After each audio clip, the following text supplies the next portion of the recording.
એક ફરિયાદ ઘણા બધાની છે, મારી પોતાની છે કે આપણે ત્યાં મહિલા મહેમાનો બહુ ઓછા આવે છે. આમ ગણો તો ગણીને 2-4થી વધુ નથી આવ્યા. આજે આપણી સાથે છે સોનાલી લેલે દેસાઈ. સોનાલીબેન, વેલકમ.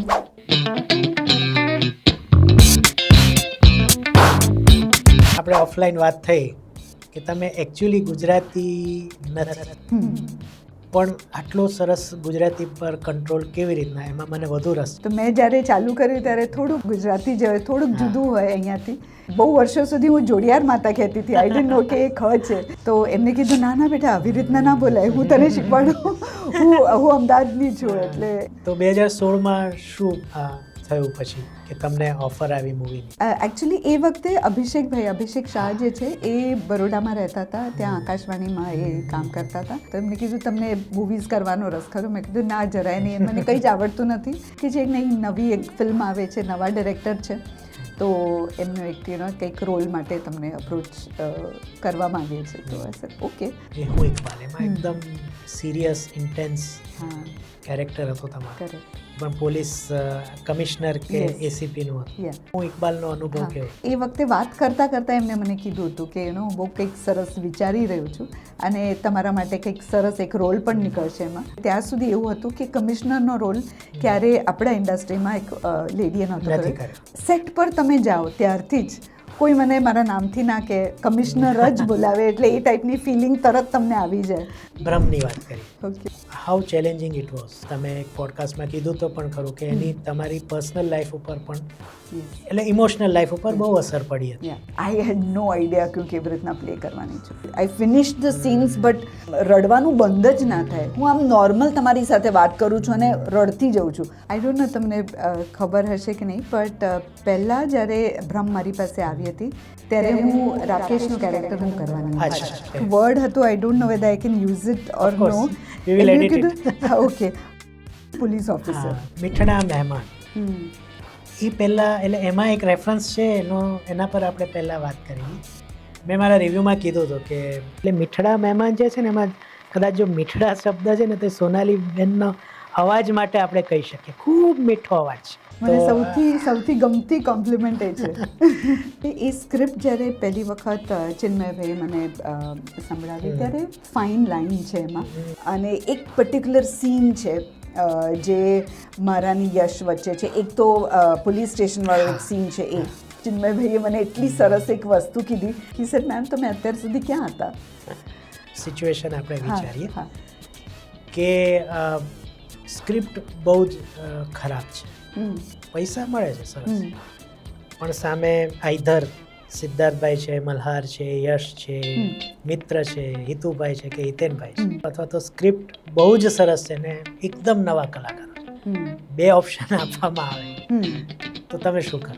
જો ખરાબ સ્ક્રિપ્ટ છે અને બહુ જ સારા એક્ટર સાથે હું કામ કરું છું, પણ એ કંઈક રીઝન હશે કે આટલા બધા જો હા પાડી હોય તો કંઈક તો એમાં સારું હશે, which I am not seeing કદાચ. હાય, હું છું સોનાલી લેલે દેસાઈ અને અત્યારે હું આવી છું સિટ ટોક્સમાં. Very excited to be here. જો તમે આ ચેનલ સબસ્ક્રાઇબ ના કરી હોય તો I would advise you to do it right now for some interesting podcast and chats and reviews. Thank you so much. નમસ્તે મિત્રો, હું છું સિદ્ધાર્થ છાયા.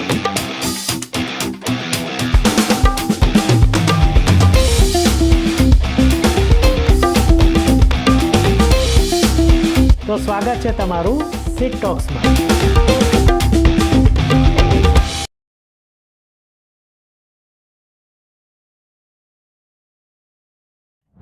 નમસ્તે મિત્રો, અને પોડકાસ્ટ ડાયરીઝમાં તમારું ફરીથી સ્વાગત છે. આપણો કાયમનો પ્રયાસ હોય છે કે આપણે નવા વ્યક્તિઓને બોલાવીએ, જાણીતા વ્યક્તિઓને બોલાવીએ. એક ફરિયાદ ઘણા બધાની છે, મારી પોતાની છે કે આપણે ત્યાં મહિલા મહેમાનો બહુ ઓછા આવે છે. આમ ગણો તો ગણીને 2-4થી વધુ નથી આવ્યા.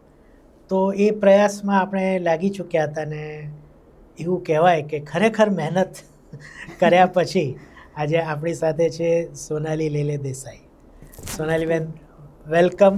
અને ખરેખર આનંદ થાય છે કે આપણા બંનેની મહેનત કે, અને એકચ્યુઅલી પરમ દિવસ સુધી એવું હતું કે કદાચ આ પણ શક્ય ન બને, ત્યારે હું એવું કહેવાનો હતો જો ન થાત કે હવે આપણે કંઈક કોઈક જ્યોતિષીને બેસાડવો પડશે, નારિયેળ ફોડવો પડશે ક્યાંક. કંઈક કરવું પડશે કે ભાઈ આ કંઈક કરો.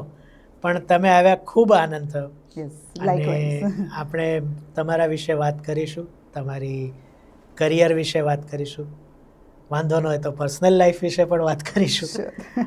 તો તમે આપણે ઓફલાઈન વાત થઈ કે તમે એકચ્યુઅલી ગુજરાતી નથી, ઠેઠ મરાઠી, એટલે જેને કહેવાય કે પુણે.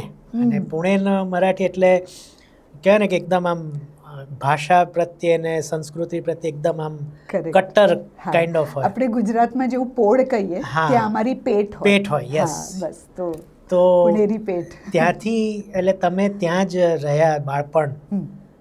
અને ઓફકોર્સ મેરેજ કરીને તમે વડોદરા આવ્યા. હમ. પણ આટલો સરસ ગુજરાતી પર કંટ્રોલ કેવી રીતના, એમાં મને વધુ રસ છે. પણ પહેલાં તમે તમારું બાળપણને એની વાત કરો. બરાબર. મારા ફાધર ડિફેન્સમાં હતા. ઓકે. એટલે અમે પુણે બોર્ન, મારું બર્થ પ્લેસ જુદી છે, પણ પછી અમે પૂનામાં સેટલ થયા. અને ફૂલ સ્કૂલનું એજ્યુકેશન જે છે, કોલેજનું એજ્યુકેશન જે છે, આર્કિટેક્ચરનું જે એજ્યુકેશન છે, એ બધું પુણેમાં કર્યું. અને બસ પહેલાં 20-25 વર્ષ તો અમારા ઘરનું એક એ હતું કે ભણવાનું. હા. એના સિવાય બીજો કોઈ પર્યાય નથી, કોઈ બીજું ફિલ્ડ નથી. બટ એની સાથે સાથે ફોર્ચ્યુનેટલી મરાઠી કલ્ચર છે, Of જેમાં course. મ્યુઝિક આવે, હા. ડાન્સ આવે, તો એ બધું અમે શીખતા સાહિત્ય ગયા. આવે. સાહિત્ય આવે. મુખ્ય તો એ Yes, છે. એક્ઝેક્ટલી. તો ઓફકોર્સ, અને તમારા પર્સનલ એક ચોઇસીસ હોય. મને સંગીતનો બહુ જ શોખ હતો, પણ અમારા ડિફેન્સ કોલોનીમાં અમને એવો કોઈ ટીચર ના મળ્યો. એટલે ડાન્સ ટીચર હતા, તો અમે કીધું ચલો ડાન્સ ટીચર વાત કરીએ. તો એવી રીતના ભરતનાટ્યમ કર્યું 10-12 વર્ષ. પછી ઇનફેક્ટ સંગીત તો મેં એકચ્યુઅલી ફોર્મલી લર્ન કરવાનું ચાલુ કર્યું જ્યારે હું વડોદરા આવી એના પછી, એટલે લગ્ન થયા પછી. રાઈટ. અને પુણેમાં આર્કિટેક્ચર પણ ફિનિશ કર્યું. એના પછી પોસ્ટ ગ્રેજ્યુએશન કરવાનું હતું. એના માટે ઓસ્ટ્રેલિયા અમે લોકો ગયા હતા. ઓકે. હા, તો ઓસ્ટ્રેલિયા અમે ત્યાં જ પરણ્યા. હા. In Australia. એટલે એ હું પછી આવું છું. એક જુદી જ સ્ટોરી છે. હા. અને પછી અમે વડોદરા સેટલ થયા. Right. તો તો ઓસ્ટ્રેલિયામાં ક્યાં હતા તમે? મેલબર્નમાં હતા. મેલબર્નમાં Yes. હતા. એટલે મિસ્ટર દેસાઈ, હું નામ નથી ખબર મને. હાજી. પણ તનુજ. હા, તનુજ. તનુજ. હા, તો એ કેવી રીતના, એટલે એ ક્યાંથી આવ્યા હતા? તમે તો પુણેથી આવ્યા Yes, હતા, એ વડોદરાથી yes, આવ્યા yes. હશે, એ of course. વડોદરાથી આવ્યા હતા. અને એમનું- વડોદરામાં પણ આઈ થિંક આર્કિટેક્ચરની બહુ મોટી કોલેજ Yes, છે. yes, yes. Right. એમનું મેઇન રસ ફાઇન આર્ટ્સમાં હતું. ઓકે. પણ એમને એક્ઝેક્ટલી જે જગ્યાએ જવું હતું ત્યાં એમને એડમિશન નહોતું મળ્યું એ વખતે. પછી સેકન્ડ ચોઇસ વોઝ આર્કિટેક્ચર. એટલે પછી આર્કિટેક્ચરની સીટ્સ ત્યાં સુધી ફૂલ થઈ ગઈ હતી, બિકોઝ એ ફાઇન આર્ટ્સની પાછળ હતા. એટલે પછી એમને પુણેમાં એડમિશન લીધું. ઓસ્ટ્રેલિયામાં? નહીં, પુણેમાં. પુણેમાં. હા, ઓકે. તો અમે- ત્યાં તમે પહેલા ત્યાં મળ્યા? Yes, yes, yes. Okay, 5 એટલે- વર્ષ અમે ત્યાં ભણ્યા, બરાબર. પૂનામાં જોડે. અને અને ક્યારે એના પછી- પહેલો મેળાપ? અ, ફર્સ્ટ યર? યા સેકન્ડ યર. અચ્છા. એટલે એ પણ કેવા સંજોગો હોય હા. કે હું ફર્સ્ટ યરમાં હતી અને હું બહુ જ ભયંકર માંદી પડી. એટલે હું ફાઇનલ એક્ઝામ ના આપી શકી. ઓહ. માય ફર્સ્ટ હા, હા. યરની ફાઇનલ એક્ઝામ બરાબર જે છે એ. હમ. અને એ એક બેચ પછી આવ્યા. Okay. So he was I two miss 1 year. હા. સો હી વોઝ માય જુનિયર એમ. હમ. પણ અમે એક ક્લાસમાં આવી ગયા. હમ. તો હું સમજુ કે આ જુનિયર છે, હવે એમની સાથે શું આવે. પણ વાતમાં ખબર પડી કે ના, એ we are the same age and everything. અને પછી એવી રીતના ચાલુ થયું. બરાબર. અને એટ દેટ ટાઈમ એ બહુ જ સારા સ્કેટર હતા. તો એ ઇન્ટરનેશનલ કોઈ કોમ્પિટિશન માટે પેરિસ ગયા હતા. એટલે કોલેજ અહીંયા શરૂ થઈ ગઈ હતી અને અમે બધા સાંભળતા હતા કે એક કોઈ છોકરો આવે છે છે. આપણા ક્લાસનો જે પેરિસ ગયો છે અને ઇન્ટરનેશનલ રેસ રમે છે.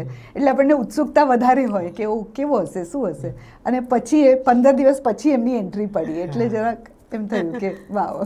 પ્રેમ ત્યાં જ થઈ ગયો કે ઓસ્ટ્રેલિયા જઈને થયો? ના, પ્રેમ તો અહીંયા થયો. We got engaged here, Okay. પણ લગ્ન અમે અચ્છા, ત્યાં જઈને okay, કર્યા. યા. એટલે મેરેજ તમારા ઓસ્ટ્રેલિયા? હા, ઓસ્ટ્રેલિયામાં ઓકે. અહીંયા ન કરવાનું કારણ શું? એક તો એન્ગેજમેન્ટ થઈ ગયા હતા, હા. પછી તરત મારું જવાનું આવ્યું. હા. એટલે હું પહેલાં ગઈ હતી. હા. એમનું 2-3 મહિના પછીનો કોલ એટલે આવ્યો. આમાં એટલે પણ જુનિયર? હા, એમાં. અને મારા બેન ત્યાં રહેતા હતા, એટલે મને Okay. વધારે મોટિવેશન હતું કે ચલો હું ત્યાં જઉં. હા. પછી ત્યાં ગઈ અને પછી એવું થયું કે હવે 3 વર્ષ અમે જોડે ભણવાના જુદી કન્ટ્રી છે એટલે પેરેન્ટ્સ જરા ઊંચા નીચા થતા હતા. પછી એમને કીધું કે તમે જો લગ્ન કરશો અમારા વગેરે પણ ત્યાં કરશો તો વીલ બી ઓકે, પણ કરી લો એમ, તો અમને જરા શાંતિ લાગશે. આ અમિતાભ બચ્ચન જેવો કિસ્સો છે કે એ અને જયા ભાદુરી પ્રેમમાં હતા, પછી કોઈક પ્રોગ્રામમાં જવાનું હતું તો હરિવંશરાય બચ્ચને કીધું કે ભાઈ જાઓ એનો વાંધો નહીં પણ પહેલા લગ્ન કરી લો, એમને એમ તો નહીં જવા દઈએ એકલા. એટલે you are on the same. Yes. અને એમનું પુણેનું કનેક્શન પણ ખરું. Yes, of course. તો હું કાયમ પૂછું છું જ્યારે પણ કોઈ એન્જિનિયર કે ઇવન ડૉક્ટર કે આર્કિટેક્ટ કલાકાર આવે, મને કાયમ આ ક્યુરિયોસિટી છે, એ લોકો એટલે કે તમે લોકો કળામાં પણ એટલા જ, તો પછી આટલો બધો ખર્ચો શું માટે ભણવા માટે? એક્ઝેક્ટલી. હવે એવું શું છે કે આ ખેંચે છે આર્કિટેક્ટ્સને કે એન્જિનિયર્સને?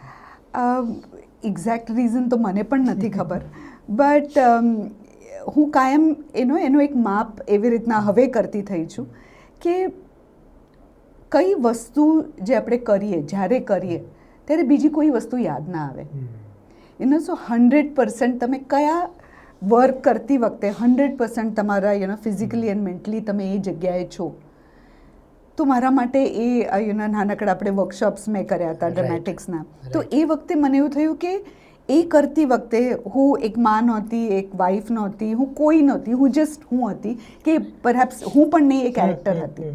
તો એની મને બહુ જ મજા આવી અને જે આનંદ મળ્યો, આઈ થિંક મેં પહેલું વર્કશોપ મારો વિથ નો ઇન્ટેન્શન કે મારે ફિલ્મ્સ કે એવું કંઈક કરવું છે, એ સૌમ્યભાઈ સાથે થયો. એમ બરોડામાં એક વર્કશોપ કરતા હતા and I had enrolled in that.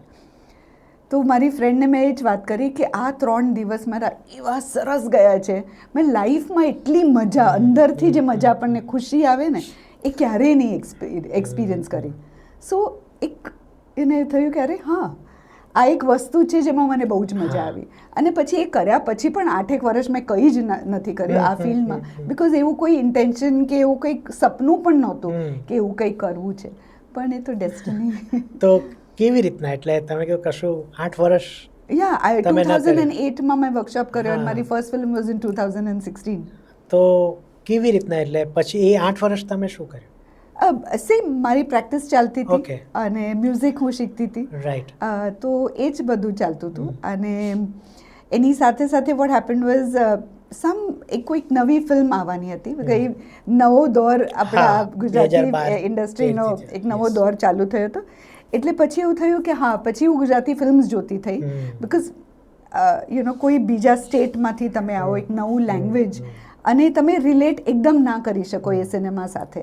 પણ સમથિંગ હેપન્ડ 14-15માં અમુક એવી ફિલ્મ્સ આવી કે મને પણ એક અટ્રેક્શન થયું કે હા, મેં જઈને ફિલ્મ્સ જોઈ, મજા આવી અને લાગ્યું કે હા આમાં કંઈક છે જે મજા આવે એવું છે. પણ ઓફકોર્સ મને લેંગ્વેજ એટલી બધી સરસ રીતે નહોતી આવડતી, જો કે મેં ચાલુ કરી દીધું હતું બિકોઝ આખું ગુજરાતી અને અમે એક ન્યુક્લિયર ફેમિલી અમારી નથી, સાસુ સસરા બધા જ બધા જ હતા ઘરે. અને એનાથી આમ ધીમે ધીમે શીખતી ગઈ. પહેલાં બહુ લોકો હસ્યા બિકોઝ મારી બહુ જ ખરાબ હતી, પણ મેં કીધું કે ના, બોલવાનું આપણે છોડવાનું નથી, બોલતા રહીશું તો આવડી જશે. પણ એટલે મારો અનુભવ એવો કહે છે કે ગુજરાતી, મરાઠી અને બંગાળી, આ 3 ભાષામાંથી તમને એકમાં પણ જો હોય પાવર અથવા તો તમે કંટ્રોલ હોય તો બીજી તમે એટલી સરળતાથી સમજી શકો છો. અને જો તમે ટ્રાય કરો તો પછી ધીમે ધીમે એ બોલતા પણ આવડે છે. અને મરાઠી ગુજરાતી તો બહુ મળતી આવે, એટલી મળતી આવે છે કે કન્ફ્યુઝન થાય છે. ઇન ધ સેન્સ અણ ક્યાં આવે, ન ક્યાં આવે, એની ભૂલો મારી બહુ જ થતી હતી, હજી પણ થાય છે. પણ છે, અળ પણ છે. એક્ઝેક્ટલી. પણ એનું પ્લેસમેન્ટ ઘણી જગ્યાએ ઊંધું હોય છે, એટલે અમારે ત્યાં ન બોલાય, અહીંયા ન બોલાય છે, ઓર ઇવન હિન્દી સાથે અમુક. તો અને મને આ બેઉ ભાષાઓ આપણે એક્ઝેક્ટ એક્સેન્ટમાં બોલવા જઈએ ને, મરાઠી બોલવા જાઓ અને ગુજરાતી બોલવા જાઓ, બહુ ટંગ ટ્વિસ્ટર મારું થઈ જાય. તો હવે મેં નક્કી કર્યું છે કે આ 2 ભાષાઓને ક્યારે પણ ભેગા નહીં કરવા. આઈધર તમે ઇંગ્લિશમાં વાત કરો, ગુજરાતીમાં વાત કરો, કે ઇંગ્લિશ મરાઠી ચાલે, એવી રીતના. પણ થઈ ગયું ભાઈ છે. યસ. અને મારા મધર ઇન લો બેસિકલી અમદાવાદના છે, તો મેં જ્યારે ચાલુ કર્યું ત્યારે થોડુંક બરોડા ટચ ગુજરાતી જે હોય થોડુંક જુદું હોય અહીંયાથી એ મેં ચાલુ કર્યું. તો એમને કીધું ના ના બેટા આવી રીતના ના બોલાય, હું તને શીખવાડું, હું અમદાવાદની છું. એટલે એમને પછી મને ઘણી વખત સ્ક્રિપ્ટ્સ આવતા તો મને વાંચીને બતાવતા, બિકોઝ મને વાંચતા નહોતું આવડતું. અને પછી હું એ સ્ક્રિપ્ટ ગુજરાતી સ્ક્રિપ્ટ પર દેવનાગરી સ્ક્રિપ્ટમાં લખી કાઢું ઉપર જે મારે બોલવાનું છે. એક વખત જોયા પછી ખબર પડતી હતી કે એ અક્ષર છે, પણ આમ અમુક અક્ષરો પણ સેમ છે. જેવું કે ગુજરાતીનો ખ અને ત્યાંનો જ ઇઝ વેરી સિમિલર. તો બહુ વર્ષો સુધી હું જોડિયાર માતા કહેતી હતી, આઈ ડિડન્ટ નો કે એ ખ છે, પણ કોઈક જગ્યાએ આમ બોલવાનો વારો ના આવ્યો એટલે ચાલતું હતું એમ. પણ પછી એવું થયું કે ના આવે. તો ક્યારે કંટ્રોલ આવ્યો? 2016 આવી ગયો હતો? ના, આઈ ડોન્ટ થિંક હજી પણ એટલો બધો આવ્યો છે. You are doing fine. Okay, but yeah ધીમે ધીમે આઈ થિંક બરાબર થોડી આમ જોડણીની ભૂલ થાય, તૂતાની ભૂલ થાય, બિકોઝ જેન્ડર્સ પણ બદલાય મરાઠી અને ગુજરાતીમાં. એટલે અમે જેને ફિમેલ કહેતા હોય અહીંયા કદાચ એને મેલ કહેતા હોય, એ ભૂલો થતી હતી. અને અજાણતા તો હમણાં હું કંઈક ફિલ્મ જોઉં કે ડબિંગમાં જ્યારે પાછી જઉં તો મને પછી રિયલાઇઝેશન સાથે જોઉં તો ખબર પડે કે અરે મેં અહીંયા ભૂલ કરી છે. સો પણ એ આવું આપણે કોન્શિયસ રહીએ, અવેર રહીએ, અને તો જ ઇમ્પ્રુવમેન્ટ આવે. એન્ડ આમ વેરી મતલબ ઓકે, હું બધાને કહું મારી કોઈ પણ ભૂલ થતી હોય તો પ્લીઝ મને કરેક્ટ કરજો, મને નથી આવડતું.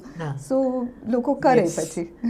તો 2016માં શું થયું પછી કે તમને ઓફર આવી મૂવીની? હા, એકચ્યુઅલી એ વખતે અભિષેક શાહ જે છે એ બરોડામાં રહેતા હતા, ત્યાં આકાશવાણીમાં એ કામ કરતા હતા. તો અમારી એમ જ ત્યારે ફેસબુક ધ ઇન થિંગ, તો અમે ફેસબુક પર કનેક્ટ થયા. અને આઈ two like the work he was doing, તો એમને ફોલો કરતી હતી અને એમ જ અમે વાતો કરતા થયા. તો એમને કીધું તમને મૂવીઝ કરવાનો રસ ખરો? મેં કીધું ના જરાય નહીં, મને કંઈ જ આવડતું નથી, તો હું વિચારી પણ નથી શકતી. કે જે નવી એક ફિલ્મ આવે છે, નવા ડિરેક્ટર છે, તો એમનો એક કંઈક રોલ માટે તમને અપ્રોચ કરવા માંગે છે. તો okay, it was like a new challenge કે અરે આપણે કંઈક શીખ્યા હતા 2008માં, તો એ વાપરવાનો કંઈક સમય આવી ગયો છે. તો એમને કીધું કે ઓડિશન મોકલવાનું છે. એ ઓડિશન શું હોય, કેવી રીતના એને મોકલાય, કેવી રીતના એને શૂટ કરાય, કંઈ જ ખબર નહોતી. પણ ધીમે ધીમે મારા છોકરાઓ પણ ડ્રામેટિક્સ, મ્યુઝિક એ બધામાં પાર્ટ લેતા હતા જ. તો એમના ડ્રામેટિક્સના સરને મેં પૂછ્યું કે આવું ઓડિશન જો આવી તો કેવી રીતના શૂટ થાય? તો એમણે મને બતાવ્યું, તો મારા છોકરાએ શૂટ કર્યું અને મેં પરફોર્મ કર્યું, વોટ એવર ઇટ વોઝ. કઈ મૂવી હતી? ફેમિલી સર્કસ કરીને. આઈ થિંક હાલમાં કોઈ ઓટીટી આઈ થિંક જોજો કે કોઈક ચેનલ પર રિલીઝ થઈ છે. So that was my first film, જે અમે 16માં શૂટ કરી, આઈ થિંક 17માં રિલીઝ થઈ. અને તમે કીધું કે ફિલ્મો કર્યા પછી ડ્રામા. હા, તો એ કોણ, એ ડ્રામા કયા હતા, ક્યાં કર્યા, કોની સાથે કર્યા? રાઈટ, એટલે બેસિકલી બરોડાના જ પ્રોડક્શન્સ હતા, બિકોઝ એ ટાઈમે મને એવું નહોતું ઘર અને બધું સંભાળીને બધું કરવાનું હતું. તો ડ્રામામાં તમને પ્રેક્ટિસ બહુ જ જોઈએ, રિહર્સલ્સ બહુ જ જોઈએ. મહિનો તમે રિહર્સલ્સ કરો અને 3-4 કલાક કરો. તો અને અમદાવાદ આવવાનું હોય તો 6 કલાક મારા ખાલી આવવા જવાના જ થાય, અને રિહર્સલના સમય તો જુદો. સો આઈ સ્ટાર્ટેડ, મને એવું લાગ્યું એ કર્યા પછી, ફિલ્મ કર્યા પછી પણ કે કંઈક ખૂટે છે, કંઈક આપણને હજી એમાં વધારે શીખવું જોઈએ. તો મેં કીધું કે આપણે ડ્રામેટિક્સ કે ક્યાં કંઈક થતું હોય એમાં આપણે જોઈન કરીએ અને એક નવી વસ્તુ એક્સપ્લોર કરવાનો મોકો મળશે. ડાયલોગ્સ કેવી રીતના you learn up entire script, તમે કેવી રીતના એ કરો. મોમેન્ટ ઓફ ટ્રુથ આવે જ્યારે તમે સ્ટેજ પર એકચ્યુઅલી હોવ ત્યારે કોઈ રીટેક નહીં, કંઈ નહીં, તમે કેવી રીતના એ કરો, કેરેક્ટર કેવી રીતના ડેવલપ કરો, એ બધું બહુ એટલા ડીપ સબ્જેક્ટ્સ છે. અને મેં કોઈ ફોર્મલ ટ્રેનિંગ નહોતી કરી, જસ્ટ લાઈફ એક્સપિરિયન્સીસથી જે કંઈક કરતી હતી એ કરતી. સો બરોડાના જ કોઈ થિયેટર ગ્રુપ્સ હતા, એક તો ઇંગ્લિશ પ્લે હતો પણ એ પણ મેં કર્યો, પછી હિન્દી પ્લેઝ હતા 2 એ કર્યા, પછી એક ગુજરાતી પ્લે હતો એ પણ કર્યો. So it was not a very big production કે બિગ બહુ બધા શોઝ કર્યા, એવું નહીં, 1-2 શોઝ અમે કર્યા. પણ for me it was learning playground જેવું હતું મારા માટે, બિકોઝ બહુ જ બધું શીખવાનું હતું અને સરસ લોકો મળ્યા એમાં. અમારા આપણે પરફોર્મિંગ આર્ટ્સના બધા ગ્રેજ્યુએટ્સ હતા. અને છેલ્લો તો અમે પેલું કર્યો ખામોશ અદાલત જારી હૈ. અચ્છા. That was the last play જે હા. મેં હિન્દીમાં કર્યો. તેમાં બેનારેબાઈનો કેરેક્ટર મને કરવાનો મોકો મળ્યો. એટલે એટલા વર્ષો સુધી જે કેરેક્ટર આપણે જોયું હોય સ્ક્રીન પર અને તો એ કરવાનો મોકો મળ્યો તો બહુ જ મજા આવી. અને 2016 પછી કઈ મૂવી આવી? Second film was a film called Bahuna Vichar, જે આપણા ઋતુલ છે એની ફિલ્મ હતી, જેમાં નામ સાથે બહુ કન્ફ્યુઝ થઈ જાઉં, બટ આપણે દેવશ્રી હતો, જાનકી હતી, એન્ડ ભવ્ય હતો. I was playing their mother, નિસર્ગભાઈની વાઇફનો રોલ હતો. એટલે એમાં પણ એક નાનકડો રોલ હતો એ કર્યો. એવા બહુ જ બધા નાના નાના રોલ્સ કર્યા. પછી સેમ જેમને ફેમિલી સર્કસ બનાવી એમની એક બીજી ફિલ્મ બનાવી કોલ અફરાતફરી, એમાં પણ એક નાનકડો પાર્ટ મારો હતો. એવી રીતના ચાલુ થયું. તો મેં તમને જ્યારે ઓળખ્યા એ ફિલ્મ હતી હું અને તું. અચ્છા. તો સિદ્ધાર્થભાઈ સાથે કામ કરવાનો અનુભવ. યસ. એ તો કહો જ, પછી એનો એક સપ્લિમેન્ટરી સવાલ પણ હું પૂછું. Okay okay. એકચ્યુઅલી જ્યારે પરીક્ષિત હતા. Yes yes. એના પહેલાં હું ઇકબાલ કરીને એક ફિલ્મ આવી હતી, એનું સ્ક્રીનિંગ હતું મુંબઈમાં. ત્યારે આ લોકો આવ્યા હતા, જે they were looking for a cast for Hu Ane તું. તો મનન સર હતા, તો એ બધાને ફર્સ્ટ ટાઈમ હું મળી. તો એમને એ રોલ જોઈને એવું લાગ્યું કે કદાચ હું આ કરી શકું. અને એ વખતે હું Iqbal was release by panorama, એટલે ડિસ્ટ્રીબ્યુટ એમને કરી હતી. સો એના પણ એક અમુક અંદરના લોકો હતા જેમને સજેસ્ટ કર્યું, because Panorama was going to produce Hu Ane તું. તો એમને કીધું કે એક કોઈ છે જે કદાચ આ રોલ કરી શકે. એવી રીતના અંદરથી પણ એક રેકમેન્ડેશન કંઈક આવ્યું હતું.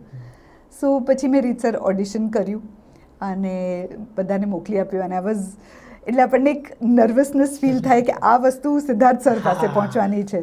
તો અને audition not a final, you know, film કોઈ જોતા હોય તો ઠીક છે, એનો ઘણી બધી વસ્તુઓ એમાં ટેકન કેર ઓફ હોય, બટ ઓડિશન કેટલું રો હોય.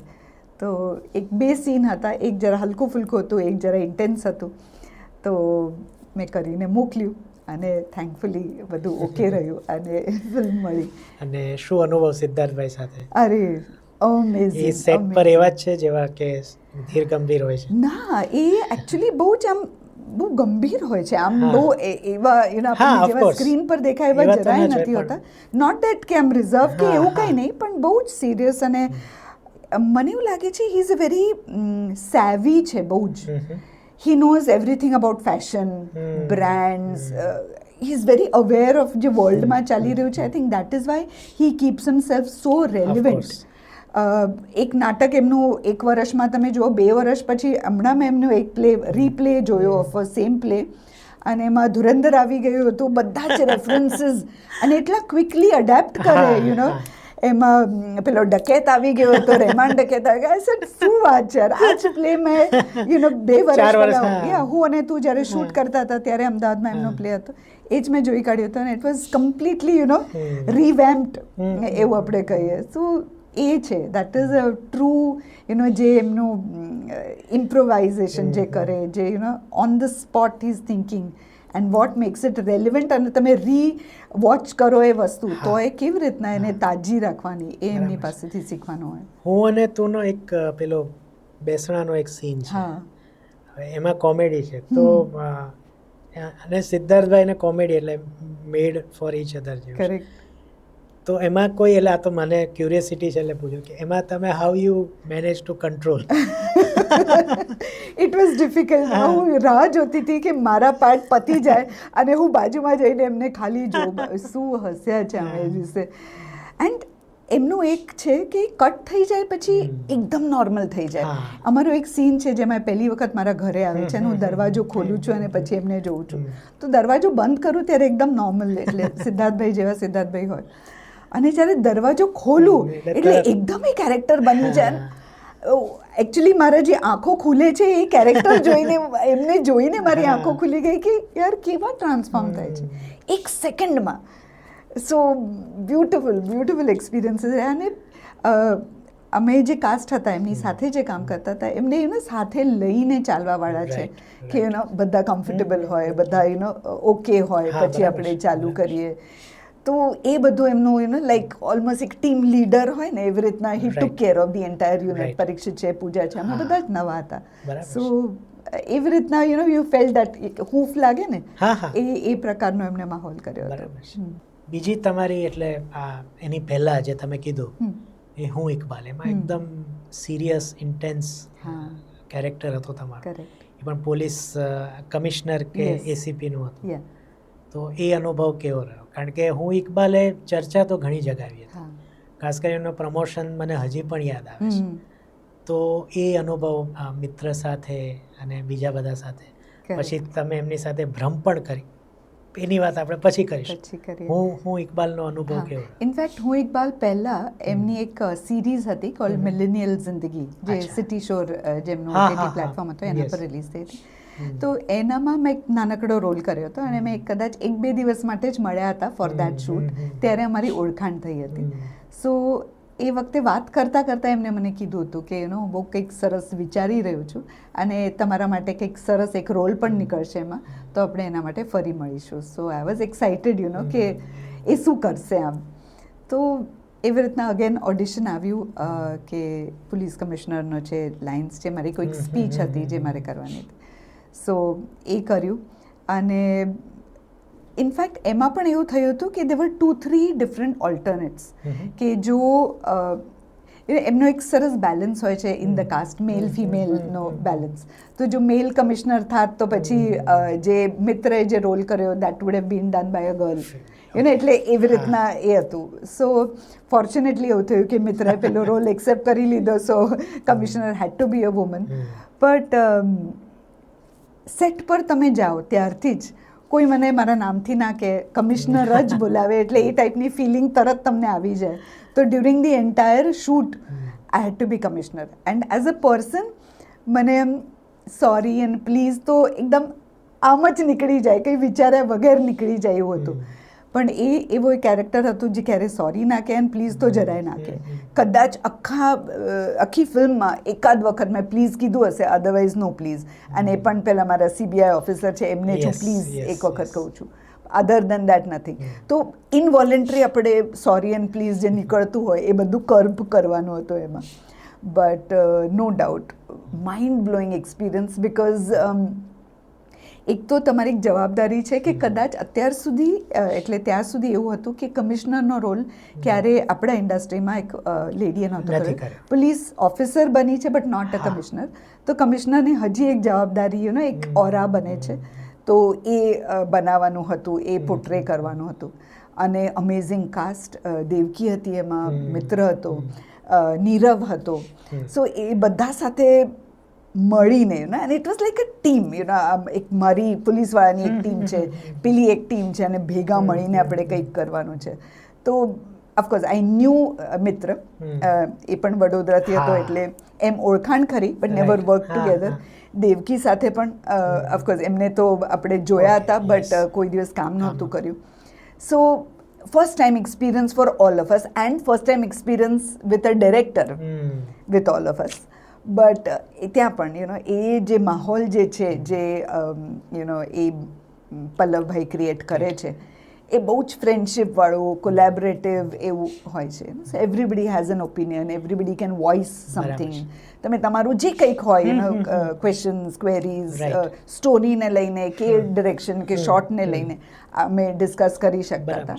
તો એવું એક માહોલ બની ગયો હતો. પણ ઓફકોર્સ અમે just I think post Covid A shoot કરતા હતા, તો થોડું અઘરું પણ હતું in that sense. I think second wave એના પછી આવી, તો જરાક આમ ટેન્શનવાળું પણ થોડુંક માહોલ હતો. કોઈક શરદી, ખાંસી, તાવ, બધાને બધું થઈ ગયું હતું એ દરમિયાન.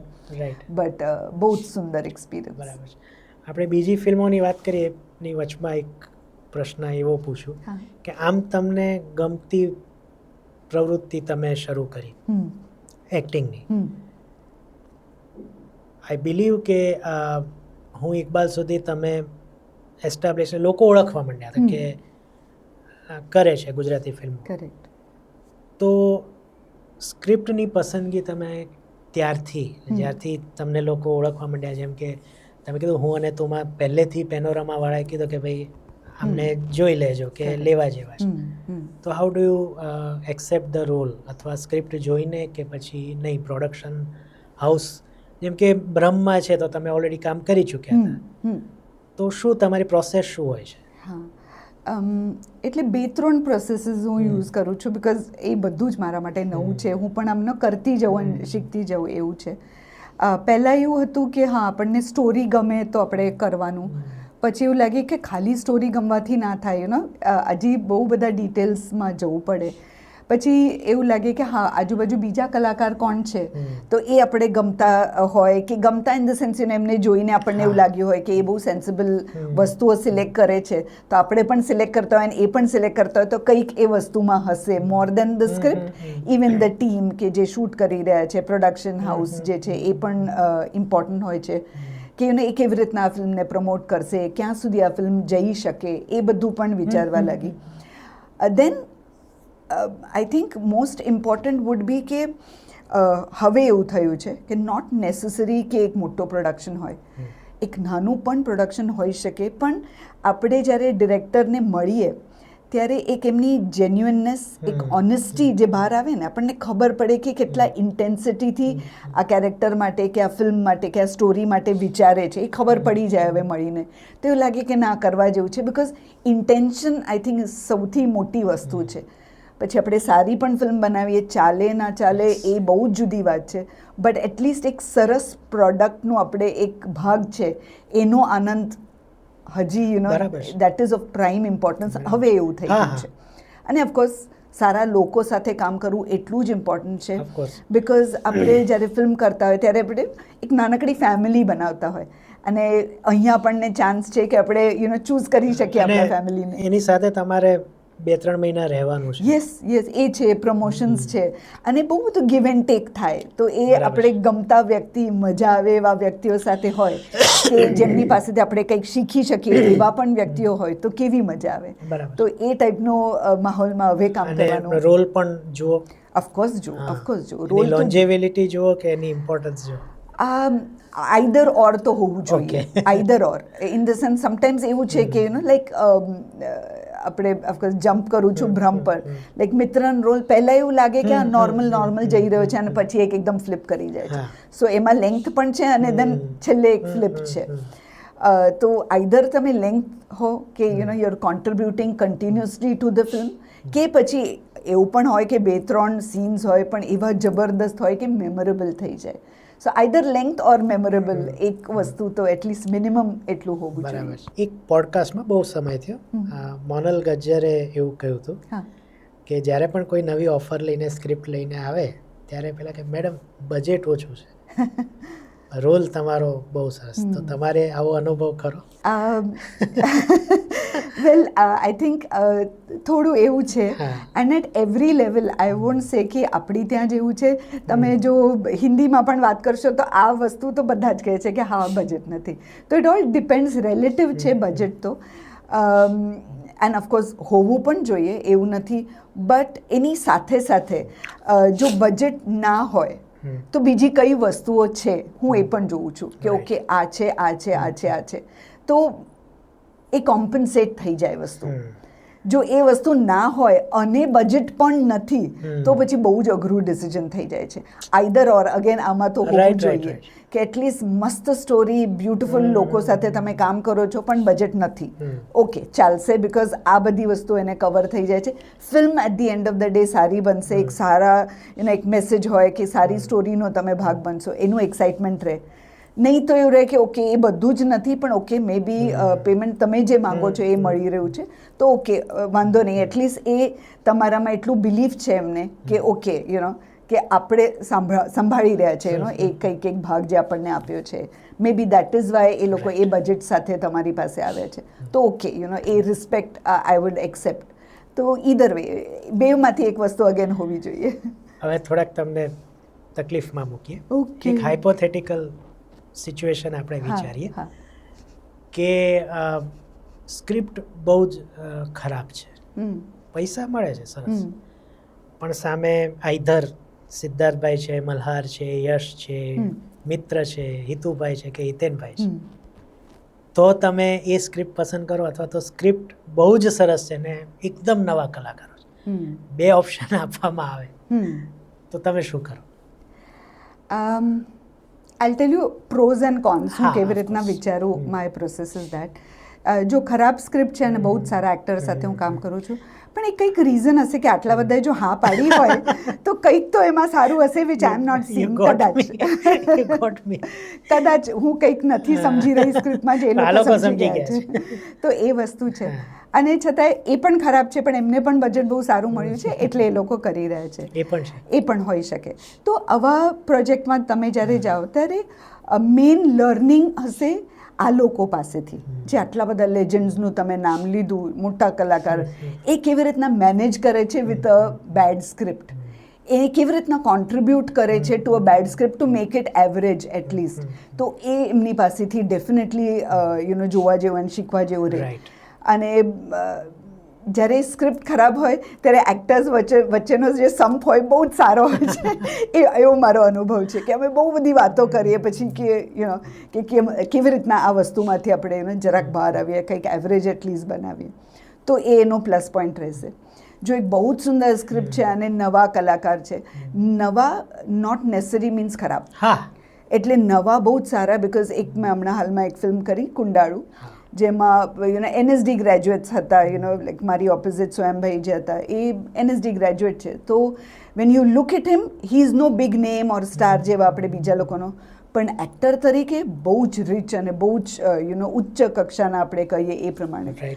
તો એમની સાથે કરવાની તો બહુ જ મજા આવી, બિકોઝ ડાઉન ટુ અર્થ, અને દેન ઇટ બિકમ્સ મોર કોલેબોરેટિવ.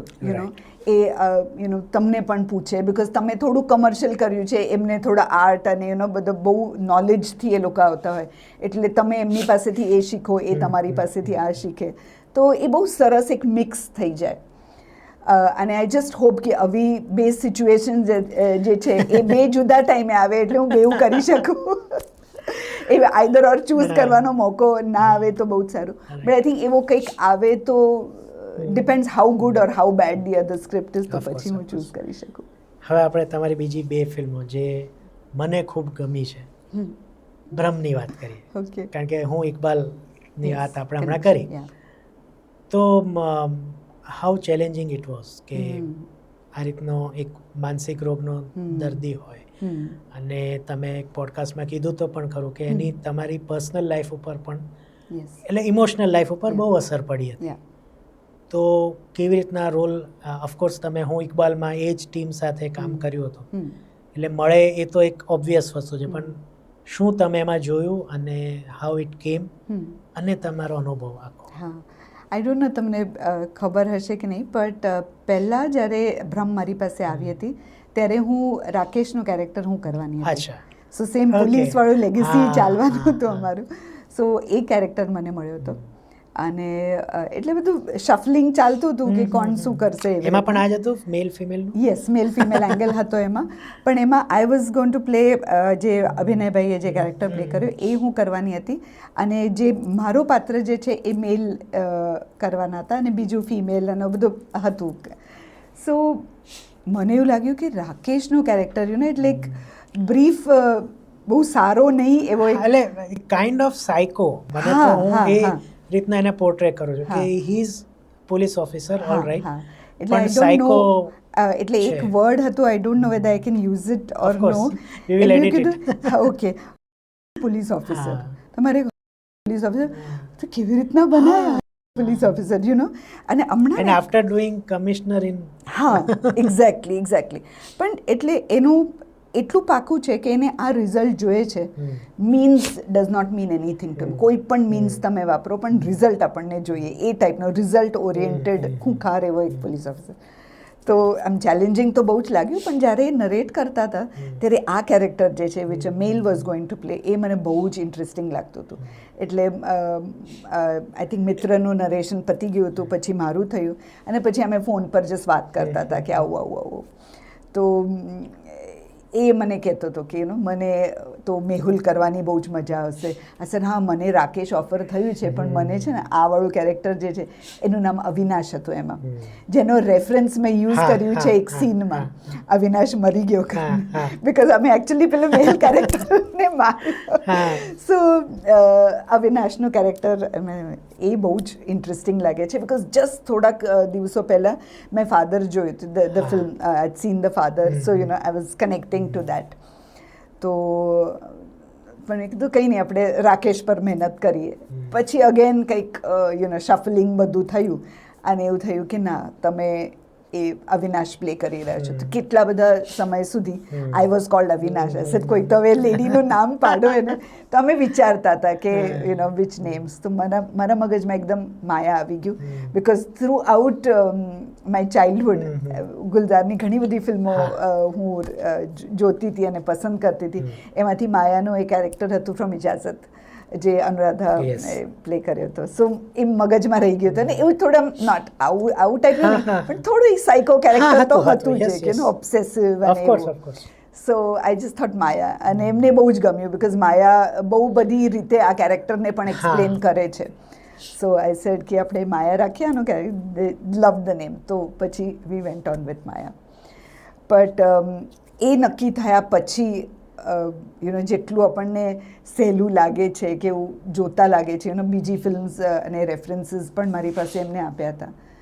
તો એવું લાગ્યું કે ઓકે આ કંઈક છે અને કેવી રીતના હું આ કરવાની છું મને કોઈ જ આઈડિયા નહોતો.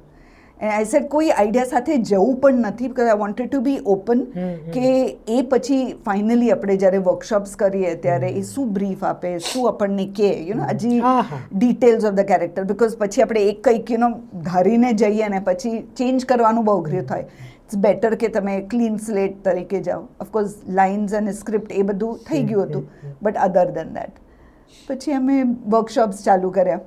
અભિનયભાઈ જોઈન કર્યું એમની ટીમ અને અમે સીન કરતા હતા અને વાંચતા હતા. અને અભિનય Bing I really look up to him actor તરીકે, માણસ તરીકે. તેમણે મને કીધું કે સોનાલ તને ખબર છે ને આ કેરેક્ટર શું છે? આઈ સેડ હા. પણ એ હામાં એટલો બધો ડાઉટ હતો. મેં કીધું આ એટલું બધું વિચારે છે એટલે આ ખરેખર બહુ અઘરું હશે કંઈક એટલે કેવી રીતના હું કરવાની. ખબર છે ને કે 1 સેકન્ડમાં તમે આમ છો ને આમ થઈ જાઓ છો. આઈ સેડ હા એવું જ છે. આઈ હેડ નો આઈડિયા કે હું કેવી રીતના પ્લે કરવાની છું. તો વર્કશોપ્સ પણ કર્યા. એમાં બીજા બધા કેરેક્ટર્સનું બહુ બધું હતું, કહેવા જેવું પણ હતું કે તમે આમ કરો, આ કેરેક્ટરને કેવી રીતના કહેવાય કે તમે આમ કરો. It head two something evolve થવાની વસ્તુ હતી. પણ એ ક્યારે ઇવોલ્વ થઈને બહાર આવવાનું હતું કંઈ ક્લુ નહોતો કે ક્યારે એકચ્યુઅલી નીકળશે. તો ઇનફેક્ટ પહેલો દિવસ અમારું શૂટ કરીને મેં પતાયો, રાતે મને ફોન આવ્યો. I was not feeling it. પછી પલ્લવીનો ફોન આવ્યો કે હજી નથી આવતું અને આપણે હજી કંઈક વિચારવું જોઈએ કે કેવી રીતના. આઈ સેડ એક દિવસનું શૂટ થઈ ગયું છે. સિંગ હા એ ઠીક છે, એ મેનેજ થઈ જશે બટ વીલ હેવ ટુ એકાદ સીન આપણે ફરી કરીશું બટ અધરવાઇઝ દેટ એ નીકળી જશે. પણ તમે આ વિચારો કે આ કેમનું થશે. અને આ રાતે 12 વાગે ફોન આવે એટલે ઊંઘ તો ના જ આવે આપણને કે ઓ માય ગોડ હજી આપણે પહોંચ્યા નથી ત્યાં સુધી. અને રિયલાઇઝ પણ ના થાય કે એની ડેપ્થ શું છે. સ્ક્રીન પર જે વસ્તુ દેખાય અને જે આપણે અંદર ફીલ કરીએ, આઈ થિંક જે સ્ક્રીન પર અડધું જ દેખાય જેટલું આપણે એના અંદર જેટલું લઈને બેઠા હોય તો સ્ક્રીન પર આટલું દેખાય આઈ થિંક. બરાબર. અને આઈ વોઝ સો નર્વસ કે હા ઇટ નથી વર્કઆઉટ. અને મારી પાસે કોઈ ક્લુ નથી કે હું કેવી રીતના વર્ક કરું. Nobody can help you. એટલે કોણ કહે તમને કે આવો માણસ છે કેવી રીતના બિહેવ કરે. બિકોઝ થોડી વસ્તુ આઈ થિંક પોતાથી પણ આવે. તમે કઈ વસ્તુને કેવી રીતના મેનિફેસ્ટ કરો છો એ તમારા પર છે. તો આમ જ હું મારા હોટેલ રૂમના એક એ હતું મિરર હતું એની સામે સ્ક્રિપ્ટ લઈને બેઠી હતી અને વાંચતી હતી એ જ સીન જે અમારે ફરીથી કાલે કરવાનો હતો. After 12 o'clock. હા આફ્ટર 12 o'clock. અને I was sitting with that અને વાંચતી ગઈ અને વાંચ્યા પછી મેં સડનલી મિરરમાં જોયું. સિદ્ધાર્થભાઈ, યુ વોન્ટ બિલીવ, મને કંઈક દેખાયું મારામાં જ કે હું નથી જાણે કે હું કોઈ બીજા વ્યક્તિને જોતી હોઉં ને એવું કંઈક વ્યક્તિ દેખાયું. એનો બહુ જ ક્રીપી અને બહુ વિયર્ડ સાઉન્ડ કરે છે હમણાં, પણ મને એવું લાગ્યું કે અરે આ તો માયા છે, એવું મને લાગ્યું. મેં તરત એમને ફરી મેસેજ કર્યો. મેં કીધું મને લાગે છે કે મને મળી ગઈ છે, which sound so weird. This is all happening in hotel room. મેં અમને 3-1 વાગે કે એવું કંઈક મેં એમને ફોન કે મને એવું લાગે છે કે મને મળી ગઈ છે, કે સારું સારું રાખો તમારી પાસે, આપણે કાલે મળીએ સેટ પર, પછી જોઈએ. અને દેન ધીમે ધીમે ધીમે વસ્તુઓ થવા લાગી. બિકોઝ મેં એક વખત જોઈ લીધી હતી ને, આપણે એક વખત આમ ચાખી લઈએ કંઈક, પછી એનો સ્વાદ યાદ રહે એવું. અને ધીમે ધીમે ધીમે આ કેરેક્ટર એની મેળે જ ઇવોલ્વ થતો ગયો. અને પછી ડીપર એન્ડ ડીપર લેયર્સમાં આપણા અંદર એઝ અ પર્સન ઓલ્સો જવાનું એને શરૂ કર્યું. એટલે અમુક સીન્સ તો એવા હતા, I finish the scenes, but I just રડવાનું બંધ જ ના થાય. હું આમ નોર્મલ તમારી સાથે વાત કરું છું અને રડતી જઉં છું. અભિનય sir, you please take care of your self. હું આના પર જ રિસર્ચ કરી રહ્યું છું. I want you to go through that research. આ બધું પતી ગયા પછી એ બધું પછી પહેલાં મને રડી લેવા દો એવું. તો આપણે અંદર એટલી બધી વસ્તુઓ હોય ને, એ બધી આમ નીકળી ગઈ. અને તો પછી કેવી રીતના મેનેજ કર્યું? અઘરું હતું. ઇનફેક્ટ આઈ થિંક એક 7-8 દિવસ એવી રીતના, હા, મારે એક બ્રેક લેવો પડ્યો. સખત માંદી પડી ગઈ. એટલે મારું એવું છે, એનો બોડી પર તરત મેનિફેસ્ટ થાય. તો વોમિટિંગ એન્ડ બધું આમ બધું અંદર ભેગું થઈ ગયું. But I to make sure કે એન્ડ ફેમિલીને તો કહેવાય નહીં કે અમે તો આવું કંઈક એટલું ઇન્ટેન્સ તમે કરી રહ્યા છો, એ બહુ ડિસ્ટર્બ થઈ જાય. પણ રોજે કોઈ કંઈક ફેમિલી મેમ્બર સાથે વાત કરી લઉં, અને કંઈ પણ રેન્ડમ વાતો કરું. એમને ખબર ના પડી કે આ કેમ આવી બધી વાતો કરે છે. આમ કોઈ હા પેલો જમ્યો કે નહીં, કે બિલાડી કેમ છે ઘરે, કોઈ પણ એવી રેન્ડમ વાતો કરું. હા, હું અહીંયા જ હતી. અને દેટ રૂમ, મારી હોટેલ રૂમ મને હજી યાદ છે. It was crazy. મારા હાથમાં એક ટેટુ હતો, if you remember in the film. તો એ ટેટુ ટેમ્પરરી ટેટુ હતું, 3-4 દિવસ રહે પછી ફરી કરવાનું હતું. તો હોટેલમાં હું પહોંચી અને લિફ્ટમાં હું ઉપર જતી હતી, ત્યારે એક ફેમિલી હતું અમારી સાથે. તો આમ સરસ ક્યુટ કિડ હતું એક, એટલે એની સાથે હું વાત કરતી હતી. અને દેન આઈ રીચ્ડ આઉટ અને એને કંઈક આમ વાલ કરી મેં. તો એના મધરે મારા હાથ પર આવું ટેટુ જોયું અને કદાચ વાંચ્યું હશે. એમને તો ખબર નહીં કે અમે શૂટ કરીને આવતા હતા. એવી પેલી છોકરીને મારી પાસેથી એમને લઈ લીધી ને એવા વિયર્ડ લુક્સ મને આપતા હતા કે આ શું લખ્યું છે, આ કેવા લોકો છે એમ. તે ફર્સ્ટ એક્સપિરિયન્સ થયું કે ઓ યા, આપણે કંઈક જુદા છે. But it was difficult. અને એક વખત બહાર આવ્યા પછી ફરી અંદર આવું, એક બ્રેક લઈને જે હું ફરી અંદર, તો ફરી અંદર જતાં એટલો ડર લાગે. એવું લાગે કે એક સ્ક્રીન છે તમારી સામે અને તમે એની બહુ જ પાસે જાઓ છો ને, બધું કોન્ટોર્સ દેખાય તમારા ફેસના, પણ તમે અંદર હજી નથી. તો એ બ્રેક કરીને ફરી અંદર જવાનું, એ પણ એક પ્રોસેસ હતું જે વધારે ડિફિકલ્ટ હતું. બિકોઝ એમને પણ લોહી ચાખી લીધું હતું. સેમ કે હવે એટલા બધા સરસ સીન્સ અમે જોયા છે, તો આમાં તો આવું ના જ ચાલે. ઇન્ટરવલ પોઈન્ટનો અમે શૂટ કરતા હતા, એ વાળો સીન. બરાબર. જ્યારે હું પેલાને કહું છું, તું મને કહે કે તને ખબર છે એકચ્યુઅલી ટ્રુથ શું છે, કે શું થયું છે, તું મને કહે. અને બહુ જ એકદમ બહુ ભયંકર વલ્નરેબલ એ કેરેક્ટર થયું હોય છે એટ દેટ પોઈન્ટ. એ વાળો એ સીન હતો. અને પેકઅપ થઈ ગયું એટલે બધું પતી ગયું પછી બહાર આવ્યા કે ત્યારે પછી થઈ ગયા હતા તમે? હા, પેકઅપ થઈ ગયા પછી આઈ વોઝ ઓકે. 2-3 દિવસ પછી આઈ વોઝ નોર્મલ. પણ તોય ઘરે કોઈને ખબર નથી કે આવી ટાઈપની કોઈ ફિલ્મ આવવાની છે કે સિચ્યુએશન. પછી એમને જ્યારે સ્ક્રીન પર જોયું તો ઘણો સમય થઈ ગયો હતો. પછી I was completely normal.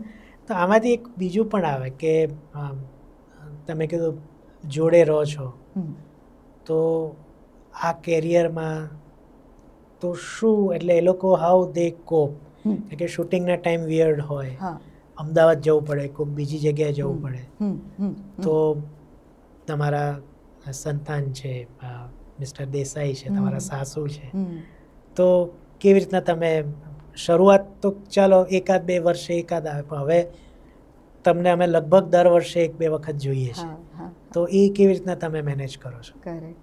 I think આ ફિલ્ડમાં આવ્યા એના પહેલાંથી સ્ત્રીઓને એવું એક હોય છે કે એ આખું ઘર એટલું બધું સંભાળી લે ને કે એમના વગર ઘર ચાલે નહીં. એક ડિપેન્ડન્સી ક્રિએટ કરે ઇન ધ ફેમિલી. અને કદાચ અમુક જણની એ સિક્યોરિટી પણ હોય કે everything depends on me. But fortunately મારા છોકરાઓ જે છે એમને પણ એવી રીતના મેં ઓફકોર્સ ગિવન ધેમ બધું જ, પણ તમે ઇન્ડિપેન્ડન્ટલી મારા વગર પણ ફંક્શન કરી શકો એ પ્રકારનું એમનું એક ઉછેર કર્યો છે.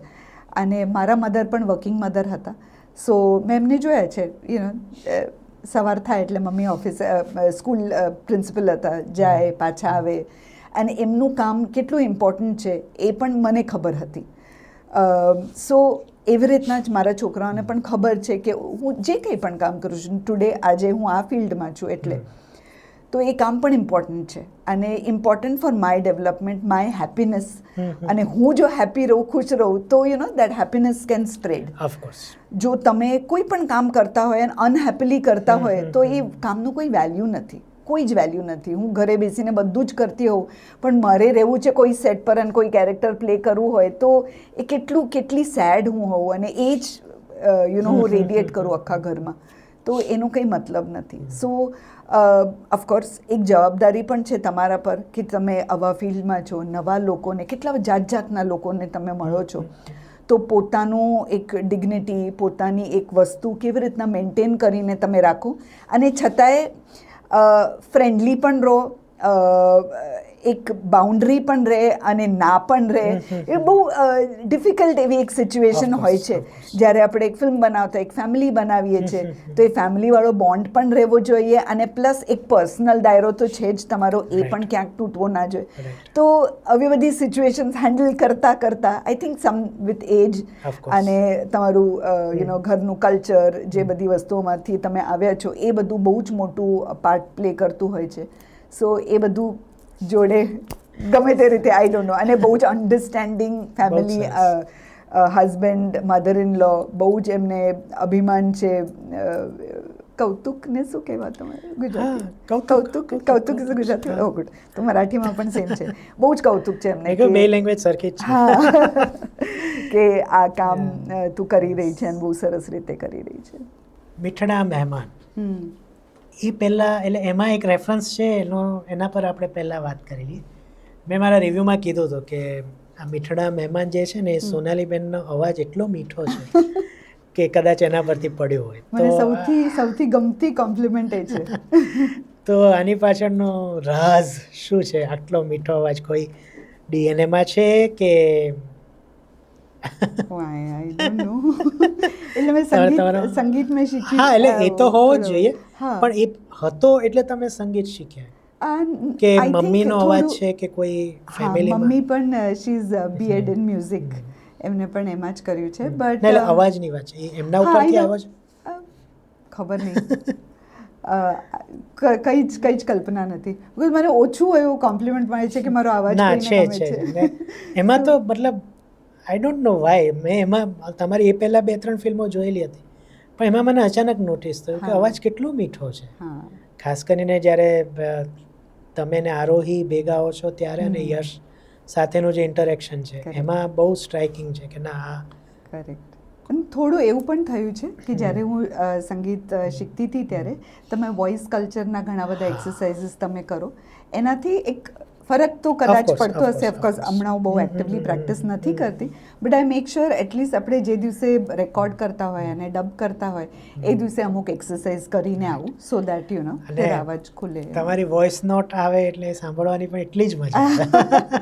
ચાલો તો આપણે મીઠડા મહેમાન ઉપર જઈએ. મારી ગુજરાતીની ગ્રામેટિક પેલી લખવા સ્પેલિંગ મિસ્ટેક્સ તમે પકડી ના શકો એટલે હું વોઇસ મેસેજ મોકલું. ના, પણ આ તો બહુ હવે કોમન થઈ ગયું કે હવે લોકો પાસે લખવાનો ટાઈમ નથી. અમે પણ હવે એવું જ કરીએ છીએ, વોઇસ નોટ મોકલી દઈએ. બરાબર. કાઇન્ડ ઓફ ચેલેન્જિંગ, એટલે ભલે એ જે રહસ્ય છે ફિલ્મની છેલ્લી 15-20 મિનિટમાં રિવીલ થાય છે, તો ચેલેન્જિંગ રોલ. ઓફકોર્સ તમને જ્યારે સ્ક્રિપ્ટ આવી હશે ત્યારે તમને કહેવામાં આવ્યું જ હશે. તો એ આખો પ્રોસેસ શું રહી તમારી, અને એનો અનુભવ યશ સાથે, આરોહી મિત્ર તો હતા જ એમાં, મિહિરભાઈ હતા, અને અબાઉ ઓલ હિતેનભાઈ, તો એ શું રહ્યું? એટલે એ સ્ક્રિપ્ટ જ્યારે પહેલી વખત ચિન્મયભાઈ મને સંભળાવી ત્યારે ઓફકોર્સ એ ખબર પડી કે બહુ જ ફાઇન લાઇન છે એમાં, જેમાં આપણે જેવું મેં હમણાં વાત કર્યું ને, એક ડિગ્નિટી પણ મેન્ટેન કરવાની છે, પણ ભૂલ તો થઈ છે, પણ એ ભૂલ આપણે ભૂલ તરીકે લેવાનું કે એક વસ્તુ થઈ ગઈ અનઇન્ટેન્શનલી કે ઇન્ટેન્શનલી, એ પણ આપણે ખાસ બતાવ્યું નથી ઇન ધ ફિલ્મ.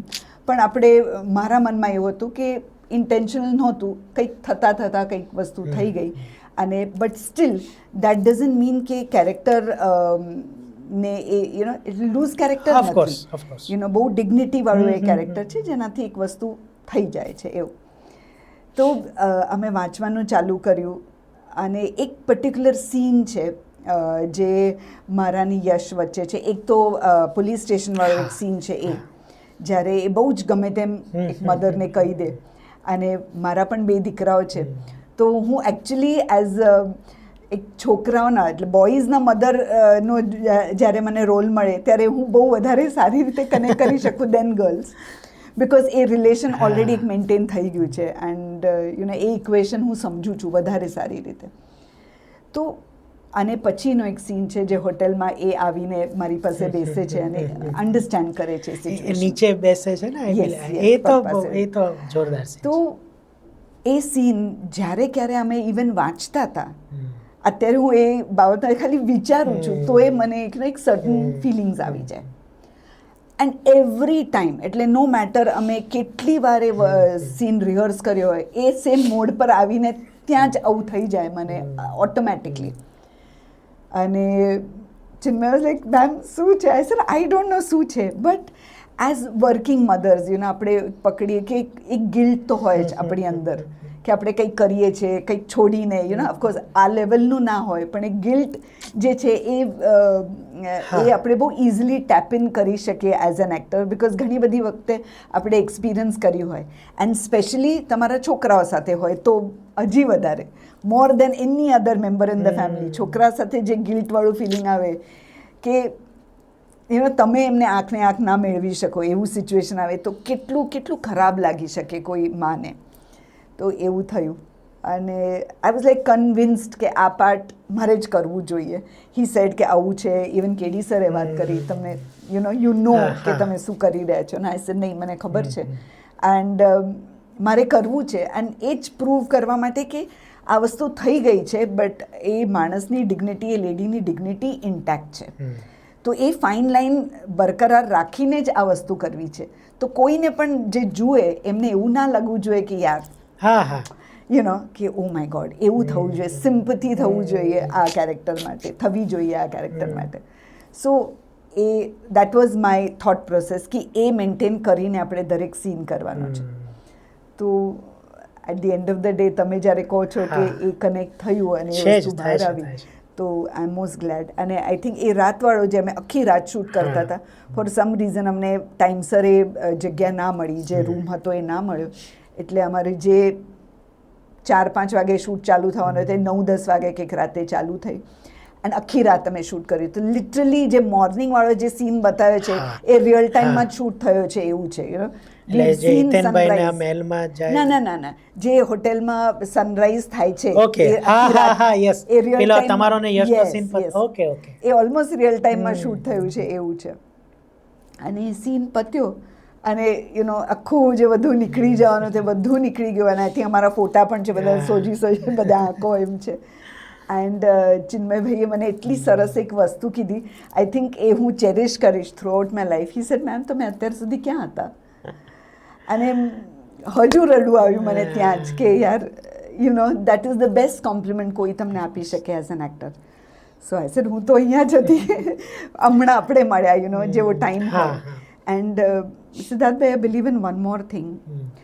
આપણે ઘણી વખત એવું કહીએ ને કે કોઈ સારું કામ મારી પાસે કેમ ના આવ્યું, કે આ કેરેક્ટર મારે કરવું હતું, કેમ મારી પાસે ના આવ્યું, ને એ રંજ રહે કોઈક વખત આપણને. બટ આઈ થિંક જ્યારે તમારી પાસે આવે ત્યારે તમે તૈયાર હો એ કરવા માટે. એ જે કોમ્બિનેશન છે ને, એ તૈયારી પહેલાં આવે તો એ નકામું. બિકોઝ તમે જો એ પોર્ટ્રે કરવા માટે ફિઝિકલી, મેન્ટલી, ઇમોશનલી, ટેકનિકલી તૈયાર ના હો તો એ આખું ફેલ થઈ જાય અને પછી તમને ક્યારે ઉપર આવવાનો મોકો ના મળે કે યાર તમને એટલો મોટો સરસ ચાન્સ આપ્યો હતો એન્ડ યુ મિસ્ડ ઇટ. તો મને એ નહોતું જોઈતું. આઈ વોન્ટેડ ટુ પ્રિપેર ધીમે એક વસ્તુ માટે તમે, બિકોઝ મારી પાસે ટ્રેનિંગ નથી. એક્સપિરિયન્સ જે છે, લાઈફ એક્સપિરિયન્સ અને ફિલ્મો થ્રુ જે એક્સપિરિયન્સ આવ્યું છે એનાથી જ મારે જે કંઈ પરફોર્મ કરવાનું છે.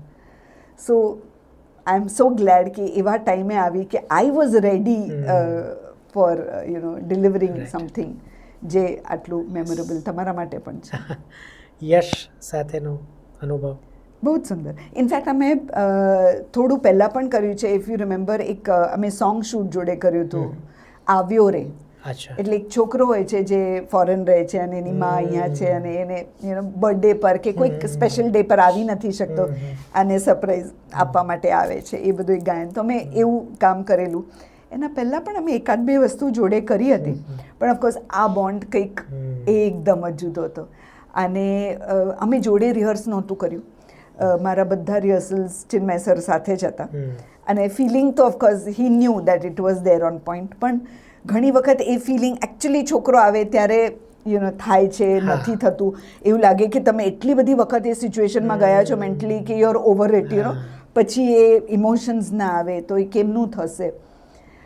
But fortunately for me, Yash એની બર્થ ડેટ અને મારા મોટા દીકરાની birth date is exactly the same. દેખાવમાં પણ they are very similar. Height પણ એવી છે. તો મારા દીકરાને હક કરું તો બરાબર એનો જે હૃદય છે ત્યાં મારા કાન જાય, એટલે યશને પણ હક કરું તો બરાબર એ જ વસ્તુ થાય છે. સો એને કાયમ ટીઝ કરું છું, I said let me હગ you, એટલે હું તારો હાર્ટ એક વખત બીટ કરતા સાંભળી લઉં એમ. તો સેમ વસ્તુ યશ સાથે થાય છે. તો દેટ કનેક્શન ઓટોમેટિકલી થઈ ગયું. અને એક બીજો પણ એક સીન છે અમારો ટેરેસ પર, જ્યારે એ મને આવીને પૂછે છે કે તારે લગ્ન કરવા છે એમની સાથે, અને મારે હા પણ નથી પાડવી, ના પણ નથી પાડવી. એટલો સુંદર એ સીન છે. તો એ ઓટોમેટિકલી એ કનેક્શન થઈ જાય. અને I think of course as actors ગમે તે વ્યક્તિ હોય એની સાથે તમારું થવું જોઈએ, સામે કોઈ પણ એક્ટર હોય, પણ એટલું જ સહેલું થઈ જાય જ્યારે આવો કોઈક એક્ટર તમારી સાથે હોય જે મેમ નહીં બહુ સરસ, બહુ હીલ એન્કરેજ યુ એન્ડ બહુ જ સરસ રીતે એક બોન્ડ બની જાય. આરોહી સાથે થોડાક ઓછા સીન હતા. યસ. તો એ ઓછા સીન ઓન સ્ક્રીન તો બહુ ઓછા હતા, પણ ભેગા અને આ છોકરાઓ પાસેથી આપણે જ્યારે શૂટ કરતા હોય જોડે ત્યારે એ જે ગેમ્સ રમતા હોય એ ગેમ્સ અમે રમીએ. તો લૂડો અમારો બહુ જ ફેવરેટ ગેમ હતો એ વખતે. કાયમ હું હારતી, પણ એમની સાથે every game I use to play because it helps you create that bond. અને એનું કેરેક્ટર પણ બહુ સ્વીટ હતું ઇન ધ ફિલ્મ. એટલે એ એકલી એવી છોકરી ઓર બીજી અધર ફિમેલ કેરેક્ટર એ હતી અને એ સમજી શકે છે what this mother has gone through. એની સાથે કમ્ફર્ટ પણ હતું, પણ એવું લાગતું હતું કે અચ્છા તમે તો અત્યારે નવા ફ્રેન્ડ્સ બન્યા છો અને તમને બધી મારી હિસ્ટ્રી કહી દીધી. So I am feeling exposed in front of her also અને વલ્નરેબલ ઓલ્સો. એટલે બહુ જ કોમ્પ્લિકેટેડ એવું એક સિચ્યુએશન હતું. અને એ પણ એ બધું જતું કરે છે. અને શી જસ્ટ ફોકસીસ ઓન ના તમારી આઈ નો યોર સિચ્યુએશન, તમારે અત્યારે ખાવું જોઈએ, દેટ ઇઝ મોસ્ટ ઇમ્પોર્ટન્ટ, કે તમે હમણાં સૂઈ જાઓ, આરામ કરો. તો એ ધેટ બોન્ડ વોઝ બ્યુટીફુલ. એક જ સીન હતો આઈ થિંક, મેઇન વાળો જે એક સીન હતો, પણ વેરી બ્યુટીફુલી ડન. અને હિતેનભાઈ? હિતેનભાઈ સાથે તો બહુ બધું કામ કર્યું છે પહેલાં પણ. લાઈક અમારી એક વેબ સિરીઝ હતી કોલ બીજી પારી, જે અમે સાથે કરી. દેટ વોઝ ઓલમોસ્ટ માય પહેલું જ પ્રોજેક્ટ એમની સાથેનું હતું એ. તો પહેલાં આઈ ન્યૂ દેટ એ રહેવાના છે. અમે કોઈ રિહર્સલ્સ કંઈ જ નહોતું કર્યું બિકોઝ એ સીધા સેટ પર જ પહોંચી ગયા હતા. બટ ઓફકોર્સ એક તૈયારી હતી મારી, અને આઈ ન્યૂ કે સામે એ રહેવાના છે અને એમનું XYZ બધા ફેક્ટર્સ લઈને આવવાના છે. તો ટુ સ્ટે ફોકસ્ડ, કે એમાં મારું જ્યારે અમે મળીએ છીએ ત્યારે એવું હોય છે કે બહુ ચીડાયેલી છું એમના પર. વધારે પૂરતા ફ્લેમ્બોયન્ટ અને એવા હોય છે, હા તમે આમ કરો ને તેમ કરો, ને મને એમ છે જરા ચૂપ રહે ને. એટલે અંદર એવું થતું કેમ આટલું બધું તું બોલે છે, બધાને ખબર પડી જશે એ સિક્રેટ છે. મારે નથી કહેવું કે આઈ એમ નોટ પ્રાઉડ કે મેં જે કર્યું, I am not proud of that. એટલે બહુ તું ડીંગો ના માર, અને બહુ આપણું ક્લોઝનેસ છે એ તો જરાય બતાવતો નહીં. હા એને તો BP છે અને દવાઓ ભૂલી જાય છે, કેમ ત્યાં જાય છે, તો એને મગજમાં એવું બધું ચાલી રહ્યું છે, પણ બોલવાનું તો કશું છે નહીં. એટલે એ બધું યાદ રાખીને નોટ બી કેરીડ અવે બાય હિઝ ફ્લેમ્બોયન્સ. યુઝ્યુઅલી આવું કોઈ કરે તો તમે હસી પડો કે એક સ્માઇલ તો આવી જાય કે બ્લશ કરો, પણ મારે ત્યાં ગુસ્સે થવાનું હતું કે આ બધું નથી કરવાનું, આઈ એમ નોટ ઇમ્પ્રેસ્ડ એવું. તો એ એક્ટિંગ મારે કરવી પડી ટુ શો કે આઈ એમ નોટ ઇમ્પ્રેસ્ડ. હમણાં તમારી ફિલ્મ આવી ગઈ કુંડાળો, તો એ સાવ અલગ હતી, મેં જોઈ નથી, એનું ટ્રેલર વગેરે જોયા પરથી. તો કારણ કે અત્યાર સુધી તમે મોડર્ન જે મેં જોયા છે, મોડર્ન શહેરી સ્ત્રીના રોલ કર્યા છે, આમાં ગામડાના સ્ત્રીનો, તો હાઉ ડિફરન્ટ ઇટ વોઝ? હા, એક વસ્તુ છે કે તમે ગામડાની સ્ત્રી કરો કે સિટીની કોઈ અર્બન કોઈ લેડી હોય એ કેરેક્ટર કરો, સબસ્ટન્સ બંનેમાં હોવું જોઈએ. એક ટિપિકલ કોઈ રોલ લાઈક જનરલી આમ બ્રીફ મળે કે યુ આર અ સ્વીટ લવિંગ મધર. સ્વીટ લવિંગ મધર તો છે, જેને હોય જ છે, એટલે એમાં નવાઈ શું, એવું લાગે. પણ આ કેરેક્ટર દો ગામડાનું હતું, કોઈ એક્સપોઝર એ ટાઈપનું કંઈ બતાવ્યું નથી કે કોઈ આમ વેનિટી બ્યુટી કંઈ એ જાતની જે આપણે નોર્મલી પેરામીટર્સમાં ગણીએ છીએ એ રીતની નથી. પણ એક રોનેસ, એક ઓનેસ્ટી સાથે પોર્ટ્રે કરવાનું જે હોય એ કેરેક્ટર, તો એ કેટલા ડેપ્થ સાથે તમે કરી શકો. એન્ડ મારા માટે એના માટે તૈયારી તો બહુ જ જરૂરી હતી, બિકોઝ એના પહેલાં મેં કોઈ દિવસ ગામડું જોયું જ નહોતું. એટલે જોયું હતું, પણ આપણે કેવું આમ ટેલિસ્કોપથી જોઈએ એ પ્રકારનું ગામડું સરસ છે અને પાછા આપણા ઘરે આવી જઈએ. પણ એ એકચ્યુઅલી ત્યાં જઈને રહેવાનું, એમનું બધી જે રહેણી કરની નાની નાની વસ્તુઓ, એ કેવી રીતના નીચે બેસે, કેવી રીતના જમે, એ બધું જ જુદું હતું. એન્ડ ઓફકોર્સ એ જે ઇકોનોમિક સ્ટ્રેટામાંથી આવવાનું છે, કે એ બળીતા જે હોય એ લોકોના ઘરે આપે અને એમની ત્યાંથી છાશ, લોટ જે કંઈ હોય અને પોતાનું ખાવાનું બને, એ ટાઈપનું કેરેક્ટર. તો કેટલું કેટલી વસ્તુઓમાંથી એ પસાર થયું હોય ત્યારે એ લાઈફ એ જીવે, અને જે તમારા લાઈફ સાથે કંઈ જ લેવા દેવાનું નથી. એક્ઝેક્ટલી, એટલે ચેલેન્જિંગ, એટલું બધું ચેલેન્જિંગ. તો પણ ત્યાં મારું એ વાળી તૈયારી કે ડ્રામેટિક્સના બેકગ્રાઉન્ડવાળા બધા હતા. NSD સ્વયં ત્યાંથી હતો. રોહિતભાઈ જે ડિરેક્ટર છે એ પણ pass out from performing arts. તો અમે તૈયારી, નાટકની તૈયારી જે પ્રમાણે આપણે કરીએ, મહિનો દોઢ મહિનો લઈને, એવી રીતના અમને ફિલ્મની તૈયારી કરી હતી. પહેલા દિવસથી વાંચવાનું તો આપણે, મેં કીધું માંડ હું ગુજરાતી શીખી છું, હવે મારી પછી મહેસાણી શીખવી એટલે કેટલું અઘરું પાછું. મેહોણી અમે પછી પણ એક લાઈક લિટરલી એક ડાયલોગ, એક શબ્દ મારી પાસે એમને કરાયો છે વિથ સો મચ પેશન્સ. અને હું વોઇસ રેકોર્ડ કરીને બધું લઈ આવું ઘરે, પછી ફરીથી એ સાંભળું, પછી ધીમે ધીમે અમે કોસ્ટ્યુમ્સ પર આવ્યા, પછી પેલો બળીતો લઈને ચાલવાનું, દેગડો લઈને ચાલવાનું, એ બધું નીચે બેસીને જ હું જમતી હતી. ઇવન ઘરે જે કે આપણે જમીએ છીએ એ પણ એને પલાઠી કે પેલું એક પગ ઊંચો લઈને આમ પકડીને આપણે બેસીને એ ટાઈપનું. કોઈ એમાં સોફિસ્ટિકેશન નહીં, આમ બધા આમ હાથ અને આંગળા ચાટવાના, એવું બધું આમ જેટલું તમે રો બની શકો એટલું ભૂલી જાઓ કે તમે ક્યાંથી છો અને શું કરો છો. અને ફોર્ચ્યુનેટલી ફોર મી ત્યાં એક છે ને, એ લોકોએ વાડી રાખેલી, હોટેલ્સ તો હતા નહીં ત્યાં. ચીકણા ગામમાં અમે શૂટ કર્યું હતું, તો ત્યાં વાડી હતી, ત્યાં રહેવાનું હતું. તો મેં કીધું વાડીમાં હું રહું એના કરતાં રોહિતભાઈ તમારા ઘરે જ રહું તો કેવું રહેશે. ચીકણા ગામમાં એમનું ફેમિલી, ફાધર, મધર, ભાઈ, બહેન એ બધા રહે છે ત્યાં, તો તમારા ઘરે જ રહું તો, બિકોઝ પાછું છે ને આપણે તૂટી જઈએ, પેલા વાડીમાં આવીએ એટલે કેરેક્ટરમાંથી બહાર નીકળો. મેં કીધું હું ત્યાં રહું ને તો તમારા આજુબાજુની સ્ત્રીઓ બધું મને જોવા મળે. તમે એ લોકો ત્યાં તો એવું જ બધું જમવાનું, નીચે બેસીને સૂવાનું ખાટલા પર, એવું જ બધું ત્યાં પણ એવું જ કરીશ. મેં કીધું ક્યાં 10 દિવસનો સવાલ છે, આપણે કરી લઈશું, બિકોઝ જલ્દી શીખવાનું હતું, ટાઈમ નહોતો આપણી પાસે. રો મટીરિયલ બધું તૈયાર હતું, 1.5 મહિનાથી પ્રિપરેશન ચાલતી હતી, પણ અગેન ગ્રાઉન્ડ રિયાલિટી તમે આવો ત્યારે કેટલી બધી વસ્તુઓ બદલાય. તો એવી રીતના મેં એમના ઘરે રહેવાનું ચાલુ કર્યું. ત્યારથી અમુક ટ્રાન્સફોર્મેશન ઓટોમેટિકલી આવવા માંડ્યા. પછી એ લોકો થી વાડી ઓલમોસ્ટ 45 મિનિટ્સ દૂર હતી. એ ત્યાંથી નીકળે ત્યારે મને ફોન આવી જાય, એટલે અહીંયા મેકઅપ અને બધું અમે ચાલુ કરી દઈએ, તો હું તૈયાર રહું by the time they here. અને એ ખાસું બધું આમ ટેન થયેલું અને એવું બધું લુક હતું, બિકોઝ એ ફોરેસ્ટમાં ફરતી હા, હોય હા, તો એ બધું અમે કરીને બેઠા હતા એક દિવસે, અને ગામડાના લોકો આવે કે અહીંયાનું Shooting શૂટિંગ ચાલે બધા છે. આવે છે કરીને, તો હું એવી રીતના ખાટલા પર બેઠી હતી, ક્રૂની રાહ જોતી હતી, તૈયાર થઈને બેઠી હતી. તો પેલા બધી લેડીઝ આવી બેઠી ત્યાં, અને પછી મને જ કહે છે કે શૂટિંગવાળા બધા આવે છે. હા, મેં કીધું અચ્છા અચ્છા. એટલે ત્યારે મને ખબર પડી ગઈ છે કે હું ભળી ગઈ છું બરાબરની એમની સાથે. મેં મોઢું નહીં ખોલ્યું, મેં કીધું નહીં તો પકડી લેશે મને. મેં હા પાડી ખાલી. તો આઈ ન્યૂ કે એટલીસ્ટ લુક હા, વાઇઝ હું તો આવી set ગઈ થઈ ગયું છું. બહુ જ સુંદર હા. એક્સપિરિયન્સ. હવે આ પોડકાસ્ટ જ્યારે આવશે ત્યારે તમારી ફિલ્મ આવી રહી છે, જેનું નામ છે ચોરંગી. તો એના વિશે જેટલું કહી શકાય હા એટલું કહો. હા, ચોરંગી બેસિકલી એન્થોલોજી છે. હમ. 4 વાર્તાઓ છે એની અંદર, અને કનેક્ટેડ છે. અમુક કેરેક્ટર્સ જે છે એ દરેક સ્ટોરીમાં તમને દેખાશે. ક્યાંક ને ક્યાંક connected yeah, they are connected in sum way.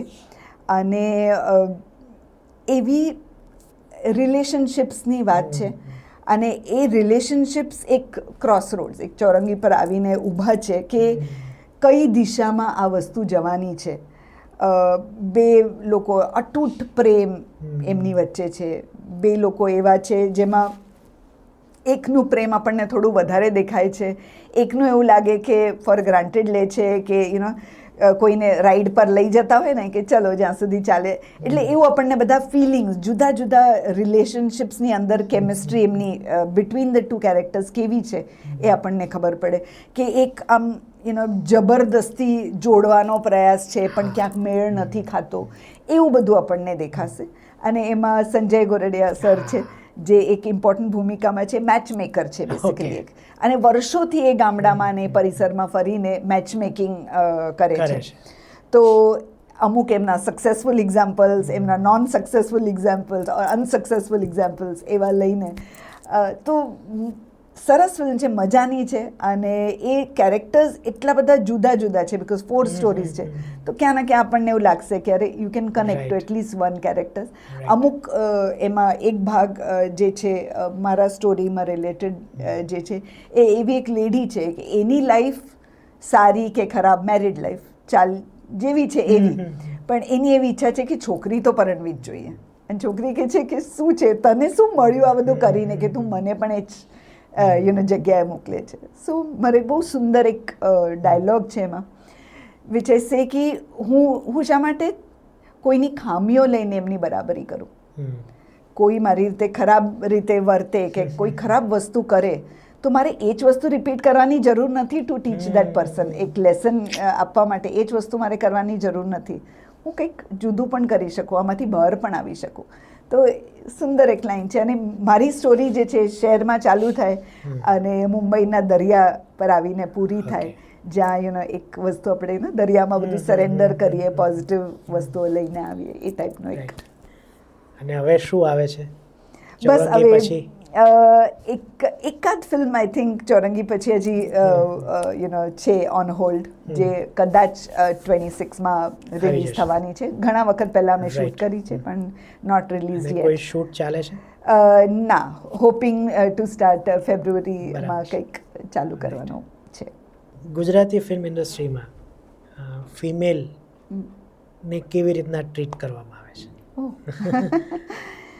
Fortunately આપણે એટલે જો કહેવાનો અર્થ અથવા તો હેતુ એવો છે કે મેલ એક્ટર્સ જે હોય એ અમુક પરિસ્થિતિ, હું એકદમ બેઝિકથી વાત કરું કે ટોયલેટરીઝ હોય કે એ કદાચ એક્સેપ્ટ કરી લે, ફિમેલ માટે એ નથી થઈ શકતું અથવા થવું જ ન જોઈએ. તો જ્યારે પણ તમે શૂટમાં હો કે ત્યાં હો તો કોઈ એક્સ્ટ્રા તમારું ધ્યાન રાખવામાં આવે છે કે ક્યાંક આપણે ક્યાંક ખૂટે છે એવું કંઈ ખરું? હા, એટલે બીજી બધી વસ્તુઓમાં બહુ વાંધો નથી આવતો, very frankly, because we don't come as actors, આપણે બહુ બધા expectation, at least I don't come with a lot of expectation. પણ બે વસ્તુનું ખાસ મને એવું લાગે છે કે હોવું જોઈએ. મોસ્ટલી હોય છે પણ કોઈક વખત નથી પણ હોતું, ફોર વોટ એવર રીઝન. એટલે આઈધર એમની પાસે જે રિસોર્સિસ ના હોય કે એમની જગ્યા જેવી હોય કે પ્રોવાઈડ ના કરી શકો તમે. એક તો ફૂડ સાદું જોઈએ પણ બહુ હાઇજિનિક હોવું જોઈએ એવું એક, બિકોઝ તમે આટલા બધા દિવસ જો શૂટ કરવાના હોવ તો એ હાઇજિનિક ના હોય. કોઈક વખત કંઈક ખાવાનામાં કંઈક વાળ નીકળે કે કંઈક, તો આપણને બહુ એમ પછી બીજે દિવસે જો ના હોય તોય ખાવાનું મન ના થાય અને પછી ઉઠી જાય મન કે ના સારું નથી જેવું મગજમાં આવી જાય. ઘરમાં પણ આવું થતું હોય છે તો બહાર તો થાય જ. સો એ વસ્તુ છે. અને બીજું આપણે જે વાત કરી એ ટોયલેટ છે કે બીજી કોઈ સગવડ છે, બિકોઝ જનરલી ફિમેલ્સ માટે એ જ એક મેઇન જગ્યા છે જ્યાંથી તમે માંદા પડી શકો. કોઈક કંઈ આજકાલ બહુ જ કોમન થઈ ગયું છે, યુટીઆઈ થઈ ગયું, આમ થઈ, બટ ઇટ કમ્સ ફ્રોમ આવી બધી જગ્યામાંથી. તો એવું નથી કે અમને આ નથી ફાવતું અને એ નથી ફાવતું, એ નથી. પણ એક બેસિક હાઇજીન ઓફકોર્સ બધા માટે જ હોવું જોઈએ, પણ ફિમેલ્સ માટે ઓલ ધ મોર, બિકોઝ એ વધારે વલ્નરેબલ હોય છે ટુ કેચ સચ કાઇન્ડ ઓફ. તો આ માટે કોઈ એટલીસ્ટ એક કે તો એક વેનિટી વાન હોવી જોઈએ, ભલે કોમન હોય પણ એટલીસ્ટ આ પાસા માટે. હા, વેનિટી વેન હોવું જોઈએ. ઓર આપણે જે જગ્યાએ શૂટ કરતા હોય તો એક ડેડિકેટેડ, એટલે તમે જેમ કે કુંડાળોની વાત કરી તો એકદમ રિમોટ પ્લેસમાં હતી, ત્યાં કદાચ યુ કાન્ટ એક્સપેક્ટ, તો એક વેનિટી વાન હોય ભલે ને પછી બધા જ યુઝ કરે, પણ એટલીસ્ટ એ હાઇજીન જળવાઈ રહે. આઈ ડોન્ટ નો, પણ ત્યારે તો એવી કોઈ સગવડ જ નહોતી, એટલે અમે બહુ જ કરી શકાય એમ. કરી તો શકાય, ડેફિનેટલી કરી શકાય, બટ ત્યાં એક્સપેક્ટ કરવું પણ મારા માટે બિયોન્ડ એનીથિંગ હતું. અમે પાણી લઈ જવાનું ભૂલી જતા હતા, બિકોઝ અમે જ બધું કરતા હતા. એટલો નાનો સેટ અને એટલું નાનું ક્રૂ હતું કે એ એક્સપેક્ટેશન રાખવી મારા માટે at that point of time મને ખોટી લાગી હોત કે if I demanded for vanity. પણ મને એક વસ્તુ પહેલાં મને 2 દિવસ આમ ત્રાસ થયો કે આ કેમ નથી, પેલું કેમ નથી. આપણે જનરલ પ્રોડક્શન માટે કેવું આપણે, પણ એવું પ્રોડક્શન પછી ખબર પડી કે એવું છે નહીં, કે હું જેવી રીતના રહું છું અને જે કરું છું બધા એવી રીતના કરે છે. ઇટ્સ નોટ કે મને કંઈ ખરાબ કે એવું કંઈ કોઈ બોધર નથી કરતું, એવું નથી. બધા જ એ પ્રમાણે છે. અને એ જેટલું વહેલું તમે એક્સેપ્ટ કરી લો એટલું તમારા મગજમાંથી એ વસ્તુ જતી. તમે પૂછો ખરા કે શૂટ દરમિયાન શું વ્યવસ્થા હશે? એ વખતે મેં નહોતું પૂછ્યું. આમ in general not really. Okay. Because મને એવું છે કે એ તો અત્યારે એવું ફોર ગ્રાન્ટેડ હું લઉં છું, તો આવી બધી સગવડ છે કે નહીં, આઈ ડોન્ટ થિંક મેં આજ સુધી કોઈને પૂછ્યું છે. બિકોઝ કંઈ ને કંઈ હોય જ છે, એવું નથી હોતું. પણ જસ્ટ દેટ ચોખ્ખું અને એક ડેડિકેટેડ ફિમેલ્સ માટે હોય તો અમારી લાઈફ થોડી ઇઝી થઈ જાય. જ્યાં આપણે તૈયાર થવાનું હોય, એક પ્રોપર પ્રોટેક્ટેડ એક એન્વાયરમેન્ટ હોય જ્યાં આપણે ચેન્જ કરીએ વોટ એવર. તો એ બધું બસ, એનાથી વધારે આઈ ડોન્ટ થિંક કોઈની પણ. I think in the entire industry ઘણા બધા ફિમેલ સાથે મેં કામ કર્યું છે, આપણા બહુ સારા એક્ટ્રેસ સાથે. સો એનાથી વધારે કંઈ ડિમાન્ડ નથી હોતી. I don't think so. પુરુષ એક્ટરોને તો આ હોય જ છે, પણ આઈ બિલીવ ફિમેલ એક્ટર્સ માટે બહુ ટિપિકલ થઈ ગયું છે કે એકના એક રોલ, અને એ પણ એટ સર્ટન એજ તમને મળે. જેમ તમે હમણાં કીધું કે એક બહુ સ્વીટ લવિંગ મધર છે, તો કોઈ એવું ખરું કે તમારે આ રોલ કરવો છે જેમાં આ સ્ટીરિયોટાઇપનેસ ન હોય? જેમ કે સિદ્ધાર્થભાઈ સાથે ને તમારી મૂવી હતી પણ તમારા મિક્સ્ડ હતું એમ, પણ આઉટ એન્ડ આઉટ કોમેડી કરવી હોય કે કોઈ વિલનસ એકદમ જે તમને પહેલાં જો મળ્યો હોત આનો બ્રહ્મા રોલ, તો તમે કદાચ એ કરી, તો એવા કોઈ રોલની તમને શોધ ખરી? કાયમ જ હોય છે, કાયમ જ હોય છે. તો કયું વધુ ગમે? એકદમ થ્રુઆઉટ કોમેડી ગમે, મેડ કોમેડી, કે પછી ઝેરીલા વિલન વેમ્પ તરીકે? બંને ચાલે, બંને ચાલે. એટલે તમે કહો છો તો મારી આંખો મોટી થઈ જાય છે કે વાવ. બિકોઝ ઘણી વખત એવું થાય, સ્ટાર્ટિંગ ઇન્ડસ્ટ્રીમાં જ્યારે મેં ચાલુ કર્યું ત્યારે એવું થયું કે હું ફિટ નથી થતી. હું એક ટિપિકલ મધર જેવી લાગતી નથી, પણ હું આવી જ છું. એટલે આ ઇન્ડસ્ટ્રીમાં આવતા પહેલાં પણ હું એક્ઝેક્ટલી આમ જેવી હમણાં બેઠી છું એવી જ હતી. તો મેં કીધું કે શું કામ હું બદલું મારા પોતાને? હવે આમ છું, આમ રોલ મળશે તો ઠીક, ના મળે તો ઠીક. એવું ફર્સ્ટ થોટ આ છે. પછી 1-2 વર્ષ થોડાક ટિપિકલ રોલ્સ, બધી જાતના રોલ્સ કર્યા. પછી આમ થયું કે ના ના, હું જરાય નથી સેટ થતી, મે બી મારે બદલવું જોઈએ. મારે વધારે રોલ કરવા હોય તો મારે થોડુંક અમુક ટિપિકલ થવું પડશે મારે. અને ત્યાં સુધી આમ વર્જ પર હતી કે કંઈક બદલાઈ જવું, ઇવન ફિઝિકલી કંઈક ચેન્જીસ લાવું કે કંઈક કરું. પણ પછી એવું થયું કે ના, આવું ના કરવું જોઈએ. જો હું આવી છું અને બધાથી જુદી છું તો I bring something more to the table you know કે ઓ તમને આવી ટાઈપનું કંઈક કેરેક્ટર જોઈતું હોય તો હું છું, તો પછી તમને બીજે ક્યાંક શોધવા ના જવું પડે તમને. તો એ લાગ્યું કે that is making me different but in a good way. તો બધા જેવા થવું એટલું સારું નથી, બધાથી થોડું જુદું રહેવું સારું છે.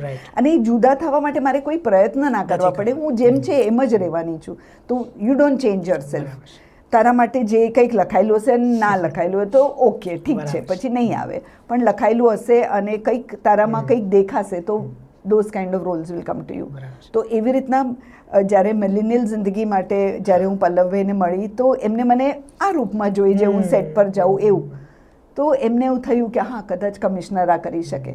તો એઝ એન એક્ટર તમે પણ આવું ઇન્સ્પાયર કોઈને કરી શકો, તમારું રિયલ સેલ્ફ બતાવીને કે આવો કોઈ કેરેક્ટર તમે કરી શકો. તો કદાચ એમને આ થોટ એના પછી આવ્યો હશે, એના પહેલાં એમને વિચાર્યું ના હોય કે કોણ આપણી ત્યાં કોણ કરશે આવું, પણ એમને મળ્યા પછી એક વિશ્વાસ આવ્યો કે ના કદાચ આ કરી શકે. સો એવી રીતના આપણે પણ એક યુ નો આપણો ટ્રુ સેલ્ફ જે હોય, જે આપણી કેપેસિટી હોય એ બતાવવાનો, નોટ બતાવવાનો પણ આપણે જેમ છે એમ રહેવાનો એક પ્રયાસ રહેવો જોઈએ. અને પછી લોકો પર છે કે એ એના પર કેટલું ટેપ ઇન કરે અને એ યુઝ કરવાની કોશિશ કરે કે પાછું આપણે જે મોડ પર ડિફોલ્ટ મોડ આપણો જે છે એ કરવું હોય તો એ પણ તમે કરી શકો. How do you keep yourself fit? કોઈ એક્સ્ટ્રા કે નહીં? ખાવા પીવામાં ધ્યાન, યોગા વગેરે કંઈ? હા, હું કરું છું, I do sum physical thing, પણ એઝ આઈ સેડ કે હું ખાલી આના માટે નહીં, હું પહેલાંથી જ આવી છું, એટલે ક્યારેય મને કોઈ વધારાનું નથી કરવું. હા એટલે અને હું જો આ ના કરતી હોત તો એ તો ચાલુ જ રહેત મારું, બિકોઝ એ મારું નોર્મલ લાઈફસ્ટાઈલ છે કે હું જે ખાઉં છું એને જરાક ધ્યાનથી જોઉં કે શું આપણે ખાઈ રહ્યા છે, કે કેટલું આઉટપુટ હોવું જોઈએ, just to keep your self healthy અને ફિટ. એટલે એ તો તમે શું ભાવે? બધું જ ભાવે. પણ આમ કોઈ કંઈક હશે ને આમ કે આ તો બહુ ભાવે, જેમ કે નોટ વડોદરાનું, મને હોમમેડ, મને સેવ ઉસળ એની ટાઈમ તમે મને આપો મને હું ખાઉં. અચ્છા, ઓકે. તો ઘરે તમારી બનાવેલી અથવા તો કોઈ એક એવી ડિશ તમને ખૂબ ભાવતી હોય, રાંધતા જ હશો ઘરે? હા. મરાઠી, ગુજરાતી બે ક્વિઝિન? હા, મેઇનલી હવે ગુજરાતી, હવે આપણે જે કોમન કુઝિન થઈ ગયું છે ને કે જે છોકરાઓને ભાવે એવું, એ બધું જ કરું છું. બટ એક ગમતી 365 ડેઝ એના વગર ચાલે ને એવી ડિશ મારી દાળ ભાતની છે. અને એમાં એક ચમચી ઘી, હા ગુજરાતી દાળ, એમાં એક ચમચી ઘી જોઈએ એ. અને મને ખીચડી ભાવે, આમ શાક બાક નાખીને ખીચડી, કઢી મને બહુ ભાવે, એ બધું. અને બહાર જાઓ તો શું પ્રિફર કરો? બહાર જમવા જવું છે આજે? મૂડ જે પ્રમાણે હોય એવું, પણ બહુ મસાલાવાળું મને ના ભાવે, થોડુંક આમ નોર્મલ. એટલે જ તમે સાદી ચા કીધી હતી આજે? હા, મસાલા વગરની. મને ઇલાયચી નહીં ભાવતી ચામાં, આઈ ડોન્ટ નો વાય. હવે બીંગ મરાઠી, તમે મરાઠી સિનેમા સાથે પણ એટલે જોતા હશો, તો કોઈ એવી ફિલ્મ કે કોઈ એવા એક્ટર મરાઠી તમને ગમતા હોય ખૂબ, અને ચાન્સ મળે તેની સાથે મરાઠી ફિલ્મ કરવાનું મન થાય? બાપરે, એવું કંઈ ખરું? હા, ખરું ને ખરું. એટલે મારા ઇવન હિન્દી પણ એમને કર્યું છે. સ્મિતા પાટીલ બહુ જ ફેવરેટ મારા એક્ટ્રેસ રહ્યા છે થ્રુ આઉટ, પણ હવે એ ચાન્સ તો આજે નથી મળવાનો. આજના તારીખમાં આઈ લવ સોનાલી કુલકર્ણી, એમના બહુ જ બધી ફિલ્મ્સ એમની જોઉં છું અને મને બહુ જ ગમે છે. અને એમનો અવાજ એટલે એ ખરો મીઠો જે અવાજ જે છે, આઈ લવ હર વોઇસ, બહુ જ સુંદર છે. મેલ એક્ટરમાં? મેલ એક્ટરમાં સચિન ખેડકર, મહેશ માંજરેકર, યસ, બટ એમની આપણે સચિનભાઈની કાક સ્પર્શ, અતુલ કુલકર્ણી મને બહુ જ ગમે છે, ભયંકર ગમે છે. અને પ્રિયા બાપટ, આ બધા મારા ગમતા કલાકાર આજના. ઓફકોર્સ. હવે છેલ્લે આટલું બધું ફિલ્મોમાં કામ કરો છો અને શરૂઆત તમે આર્કિટેક્ચરથી કરી હતી, તો એ એજન્સીનું અત્યારે શું ચાલે? વર્ક ઓફિસ તો ચાલુ છે, હું એમાં ઇન્વોલ્વ નથી, બિકોઝ જેવું કે ને ફિલ્મ જેવું જ છે એકચ્યુઅલી આર્કિટેક્ચરનું કામ. એમ જુઓ તો એ રિલેશનશિપ કામ સાથે સિમિલર છે. ઇન વોટ ફેશન હું તમને કહું, તમે એક ફિલ્મ બનાવતા હોય ને, અમુક ડેઝ તમે કમિટેડ હોવ, પછી એમાં બધું જ આપણે એ માહોલ બનાવવા માટે આપણે બધું કરતા હોય. Same with architecture, interior design. એક પ્રોજેક્ટ છે, એક ક્લાયન્ટ છે, એના માટે આપણે જે કંઈક કરતા હોય ટુ ક્રિએટ એમનું ડ્રીમ હાઉસ કે ઓફિસ કે વોટ એવર, તો એ પ્રમાણેનો એ હોય ને પછી એ વસ્તુ પતી જાય એટલે you move to the next. તો ફિલ્મ્સમાં બહુ જ સેમ છે, એક કેરેક્ટર, એક વસ્તુ, એક ટીમ સાથે તમે કામ કરતા હોય, એ પતી જાય એટલે you move to the next. એટલે એ સેમ રહ્યું છે. Because for me I am more like sprint runner હોય ને એ ટાઈપની મારી પ્રકૃતિ છે. હું મેરેથોન રનર નથી કે આમ સતત વર્ષો એ જ કામ, એ મારા સ્વભાવમાં નથી. અમુક ટાઈમ થઈ જાય એટલે હું બધું જ આપી દઉં, પણ શોર્ટ ટર્મ માટે હું બધું આપી શકું, 1000% આપી શકું, નોટ ઇવન 100, બટ એ ટાઈમ પીરિયડ માટે, અને પછી I go back to zero. But fortunately અમારી office is run by my husband, જે મેરેથોન રનર છે, and he was a marathon skater also. એ મેરેથોન સ્કેટિંગ કરતા હતા ત્યારે પણ. સો એમનામાં એ છે, કન્સિસ્ટન્ટલી કામ કરવું, એનું એ જ કામ કરવું દરરોજે, કેટલું અઘરું છે. મારા પ્રકૃતિમાં નથી આવતું, એમનામાં આવે છે. કદાચ કુંભ રાશિનો એ પ્રભાવ છે. હોઈ શકે, યસ, ફોર મી. એમની તુલા છે. એટલે આપણે કુંભ રાશિ થોડુંક આપણે આળસુ ખરા કે નહીં, કે આરામ કરવાનું મળે તો.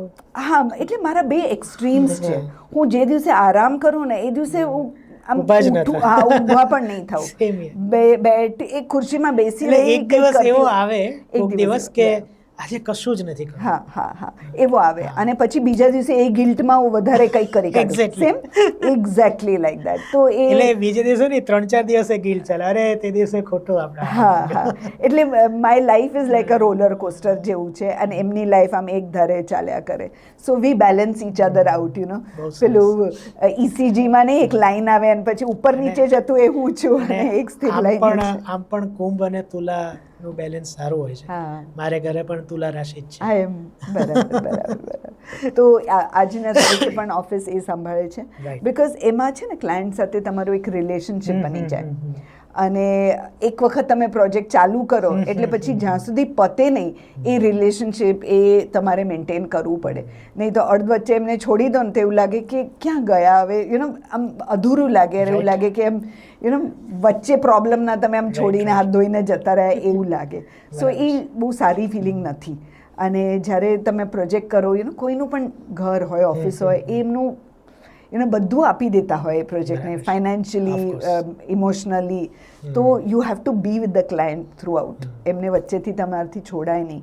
તો એટલે મેં ડિસિઝન લીધું કે હું ના જ જઉં, બિકોઝ હું જાઉં, કંઈક ઇનપુટ્સ આપું, એક રિલેશનશિપ બિલ્ડ થાય, અને પછી મારે એને છોડીને પાછું જતા રહેવું પડે. સો એ બહુ અઘરું થાય ક્લાયન્ટ માટે. સો પણ તમે કોઈને ઘરે જાઓ તો ત્યાં આત્મા ઊભો થાય, ઘરે નહીં સેટ પર જવું તો એ થાય બહુ આમ, અચ્છા ઓકે, આ આર્ટ પીસ અહીંયા લગાવે છે એના બદલે અહીંયા લગાવે તો વધારે સારું થાય, આ બેડશીટ કેમ નાખી, આ તો પછી એવું પોતાને કહેવું પડે કે you are here as an actor.